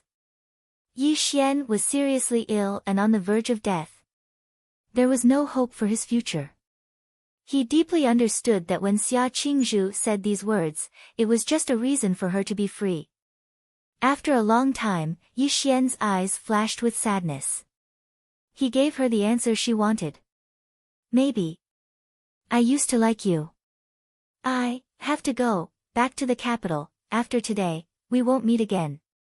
I hope you can meet the right person in the future." Yi Xian's voice was calm as he slowly closed his eyes. His thoughts returned. Yi Xian woke up from his memories. He looked in the direction of the capital. His voice was slightly hoarse. "With a thought, there is love in all rivers and mountains. With a thought, there is no heart in the world." Rising from the sea of blood and reviving from the ashes, those 4 years of wandering between life and death allowed Yi Xian to truly mature. Perhaps the love of the past would remain in his heart forever, but it wouldn't cause the slightest ripple. Meeting was fate. Not meeting was also fate. As for Xia Qingzhu, ever since Yi Xian returned to the world, he no longer had any illusions. He was heartless, but wasn't Xia Qingzhu the same in the past? You're tuning in to the Blissful Bookshelf YouTube channel. We're so grateful for your support and don't forget to subscribe to join us on this incredible journey through captivating stories. Your generosity through donations truly makes a world of difference, as it's the primary source of revenue that allows me to expand and enhance this channel for you. Thank you from the bottom of my heart for being a part of this adventure.